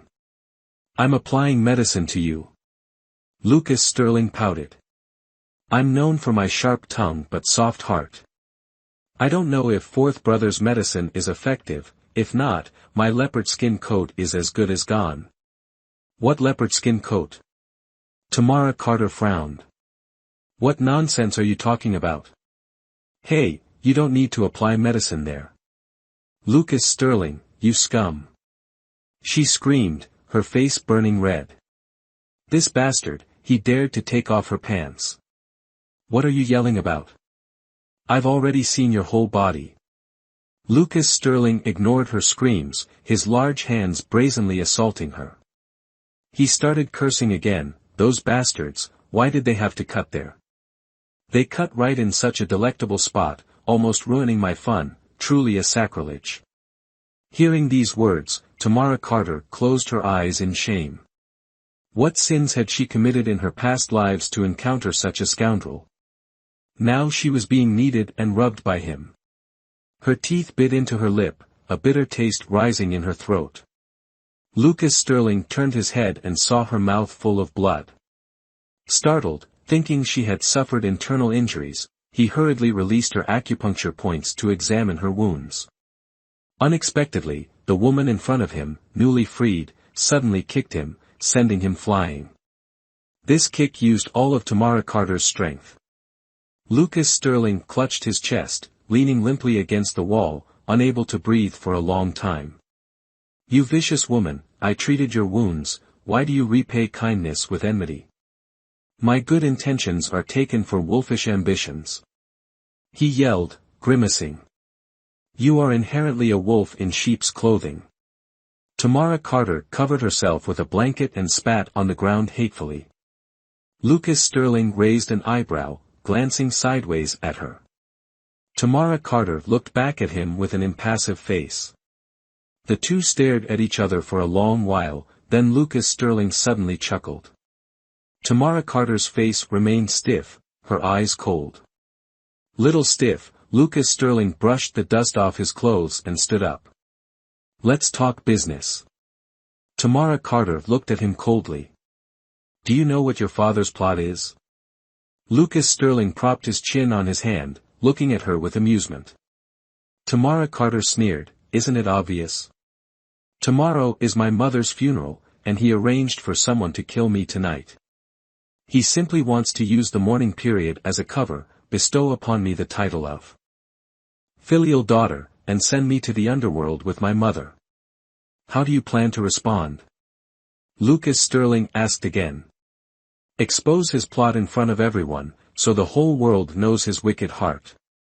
Tamara Carter glanced at him and added, haven't you already found an audience for me? Can this save my life? Chapter 18, that depends on whether your performance is touching enough. Lucas Sterling leaned back lazily. Before the show, let me tell you a story. It's related to the current Empress Dowager. Perhaps you can draw some inspiration from it. Listen carefully. Tamara Carter sat cross-legged on the bed, her gaze pensive. Lucas Sterling's story was plain and uninteresting, yet concise and to the point. From their first encounter, he had always been a garrulous, frivolous character, so seeing him sitting seriously and recounting events felt quite strange. Lucas Sterling wasn't so detestable after all. Tamara Carter discussed the plan meticulously with him, negotiating the relevant details, and time flew by unnoticed. Looking up, she saw the pitch-black night and the quiet surroundings. It was already midnight. Lucas Sterling yawned and went to rest. Tamara Carter, also unbearably tired, put on her nightclothes and fell asleep. After a while, she was startled awake by what sounded like painful groans near her ear. The night was dense and the room silent. The groans came and went. She quietly got out of bed and followed the sounds, unknowingly entering the courtyard. Under the faint moonlight, amidst sparse flower clusters, a man in white was curled up, his black hair disheveled over his shoulders. He clutched his chest, head bowed, seemingly enduring an indescribable pain. Tamara Carter approached softly and crouched before him, asking, "What's wrong with you?" The man raised his head, and Tamara Carter exclaimed, "Your Highness Donovan." Lorenzo Sky blinked weakly, his face flushed like fire, yet his limbs were icy cold. His expression was one of extreme frailty. Tamara Carter placed her hand on his forehead to check his temperature and softly said, "You have a fever. Why haven't you sought a physician?" Lorenzo Sky gave a bitter smile. "This ailment of mine, I've carried it since birth. No one can cure it. It's all right, it will pass after this bout." Tamara Carter silently took his hand, her fingertips gently placed on his pulse as she closed her eyes to listen. Lorenzo Sky was quite surprised. "Miss Carter, you know medicine." "I understand a thing or two," Tamara Carter replied softly. "Your pulse is rapid, your organs are excessively heated, pathogenic heat is stirred, and blood circulation is accelerated. This is a syndrome of high fever. If you've carried it since birth, then perhaps your mother, during her pregnancy, mistakenly consumed aconite or some potent tonic of a fiercely hot and dry nature." Lorenzo Sky's pupils constricted slightly as he stared at Tamara Carter. Tamara Carter sighed softly. The so-called mistaken consumption was just a euphemism. The residual memories of the original host informed her that the mother of these twins was once the Empress. During her pregnancy with them, she held a high position, and her diet would have been meticulously overseen. How could she have mistakenly consumed aconite, a potent tonic that is also a deadly poison? Someone must have deliberately plotted this. However, those past events were no concern of hers. Tamara Carter continued slowly, "Fortunately, the dosage your mother consumed wasn't lethal, but it did harm the fetuses. That you and the Third Highness survived must be thanks to a skilled divine physician. Lorenzo Sky nodded gloomily. Miss Carter's assessment is miraculous. Indeed, there was a divine physician who performed miraculous healing, preserving the lives of the three of us, mother and children. Then surely they also left behind a prescription to prolong life? Tamara Carter inquired further. Yes, Lorenzo Sky nodded, his face haggard. For decades, I've relied on this prescription to sustain my life, but every spring, I still experience intense heat, as if being thrown into a burning fire. In spring, all things flourish, and the residual toxins in the body naturally also erupt intensely. If your highness trusts me, could you show me the prescription? Tamara Carter looked at him. Lorenzo Sky replied, I have taken that prescription for nearly 20 years and have memorized it. I will recite it to you. After he finished speaking, he recited it softly. Tamara Carter listened attentively, and after hearing it, she said, it is indeed a life-prolonging prescription. It's just a pity that the dosage has some issues. Some should be reduced, while others should be increased. She turned and went into the bedroom to find paper and a pen. Not long after, she came out with a piece of paper and handed it to Lorenzo Sky. Your Highness, please try this prescription of mine. Lorenzo Sky opened his mouth slightly, his expression surprised and puzzled. Tamara Carter lowered her eyes and said in a low voice, it was presumptuous of me to alter the divine physician's prescription. It's just that your Highness saved Tamara from purgatory, and Tamara is extremely grateful. I don't know how to repay you, so I can only use my meager skills to help. Whether to use it or not is entirely up to your Highness. Tamara will take her leave. After she finished speaking, she turned and left. Lorenzo Sky didn't say anything more behind her. She returned to her room, feeling uneasy, thinking about the next morning, tossing and turning, unable to sleep. When dawn broke, she drifted off to sleep again. While sleeping soundly, she suddenly felt a sharp pain in her ear. It turned out that Lucas Sterling was poking her ear with a finger, while calling, "Little stiff, wake up. If you don't wake up, you'll be late."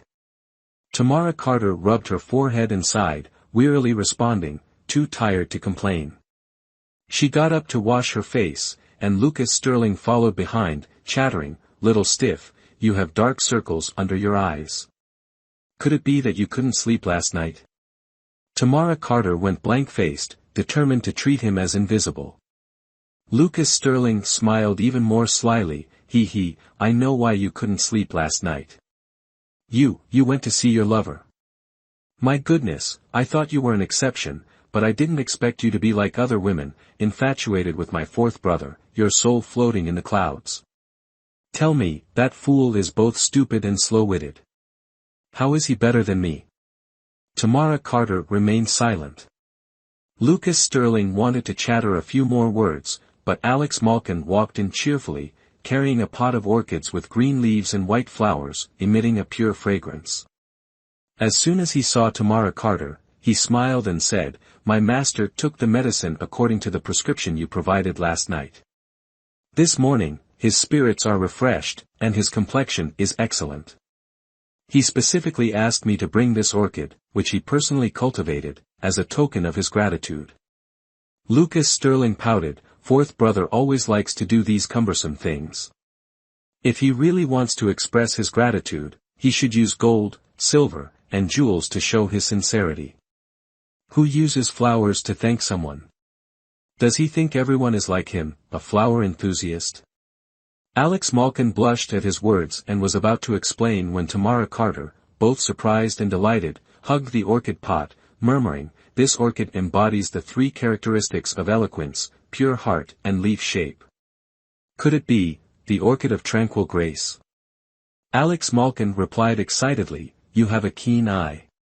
It is indeed the orchid of tranquil grace. It took my master nearly 10 years of painstaking effort to cultivate this rare treasure. Even the emperor admired it, and my master was reluctant to part with it." Tamara Carter nodded repeatedly, unable to hide her excitement. She usually enjoyed tending to flowers and plants, but this was the first time she had encountered such a rare orchid. She looked at it from all angles, overjoyed. Lucas Sterling, observing her barely contained excitement, her snow-white face flushed, and ripples stirring in her deep black eyes, couldn't help but find it strange. He curled his lip and said, for a tattered flowerpot, wasting 10 years of effort, "Hey, little stiff, don't you think this is what they call losing your mind over a trifle?" Tamara Carter, ignoring him, carefully put the orchid pot away and turned to say, "Shouldn't we be leaving now?" Chapter 19 Morning white lanterns replaced the vibrant red ones, hanging along the two flamboyant crabapple trees at the entrance. White flags fluttered in the wind. Everyone in the manor, except Margaret Carter and Edward Carter, wore mourning clothes. Sophia Carter and several concubine-born daughters stood at the entrance, welcoming the mourners. Servants, also in white, bustled about the vast estate. From afar, a sea of white, a scene of sorrow, appeared convincingly genuine. However, a closer look revealed the forced tears and grief-stricken expressions. Apathy and impatience were evident in their brows and eyes. Victoria Lennox and Sophia Carter, on the other hand, wore expressions of pure glee. The mother and daughter leaned into each other, whispering. "Mother, did father really do it?" Sophia Carter asked anxiously, "I don't want to see that dreadful wretch again." "Don't worry. Your father received news from Fish Head Table at Black Tiger Mountain. That wretch is dead, they're bringing her back now." Victoria Lennox chuckled triumphantly, patting her daughter's hand and smoothing her white mourning robe. "Beauty, as they say, is 3/10 attire." Sophia Carter, in pristine white, without makeup, tear-streaked face like a rain-soaked pear blossom, appeared pure and pitiful, drawing the gazes of the visiting nobles. She undoubtedly outshone everyone present. Victoria Lennox sneered at Emily Carter's coffin. What good was a grand burial for the dead? From now on, they would return to dust, while she and her daughter could enjoy all the riches and glory in the world. Across the street, Tamara Carter stood with her arms crossed, clearly observing the gleeful expressions of the mother and daughter duo. She also didn't miss Edward Carter's demeanor. Lucas Sterling wasn't wrong. This general's acting was no less skilled than a courtesan's. He shed tears from time to time, and during the funeral procession, he clung to the coffin, weeping inconsolably, his cries moving even the onlookers to sighs and exclamations. Since taking office, Edward Carter had been known for his gentle, scholarly demeanor and his love for the people. His disguise was top-notch. Except for the officials he had framed, everyone was captivated by his facade. He was highly praised in Longwell Kingdom. However, Tamara Carter's reinvestigation of Daniel Wright's case had torn apart his mask of hypocrisy. Now, with this opportunity, how could she not give her all in this performance, to mend that facade for him? Hearing the praises of the ignorant commoners, Tamara Carter gritted her teeth. A hypocrite was more terrifying and despicable than a true villain. Today, she would pull this hypocrite down from his pedestal and reveal to the world just how filthy his heart truly was. The white procession snaked forward, the black coffin draped in red cloth. The impostor pretending to be her covered her face with a cloth, sobbing uncontrollably. Victoria Lennox and Margaret Carter stood beside her, wiping their tears and offering comfort. The scene, in Tamara Carter's eyes, was indescribably comical. She curled her lip coldly, her thick black lashes lowered, and slipped away silently like a cat. Emily Carter's burial site was chosen at the foot of Snowy Summit Mountain, on the outskirts of the capital, a place of scenic beauty. Veiled, she proceeded directly to Snowy Summit Mountain. Snowy Summit Mountain bustled with visitors. Incense smoke billowed from Bodhi Temple. Tamara Carter ascended the mountain swiftly, paused briefly on the path beside the temple, and soon heard voices approaching. A quick-witted maid, with delicate features and a graceful figure, appeared, supporting an elderly woman with snow-white hair. She spoke gently, "Grand Ancestor, be careful, the path here is uneven." "How can the path of life ever be smooth?" the old woman murmured thoughtfully. "It's all right.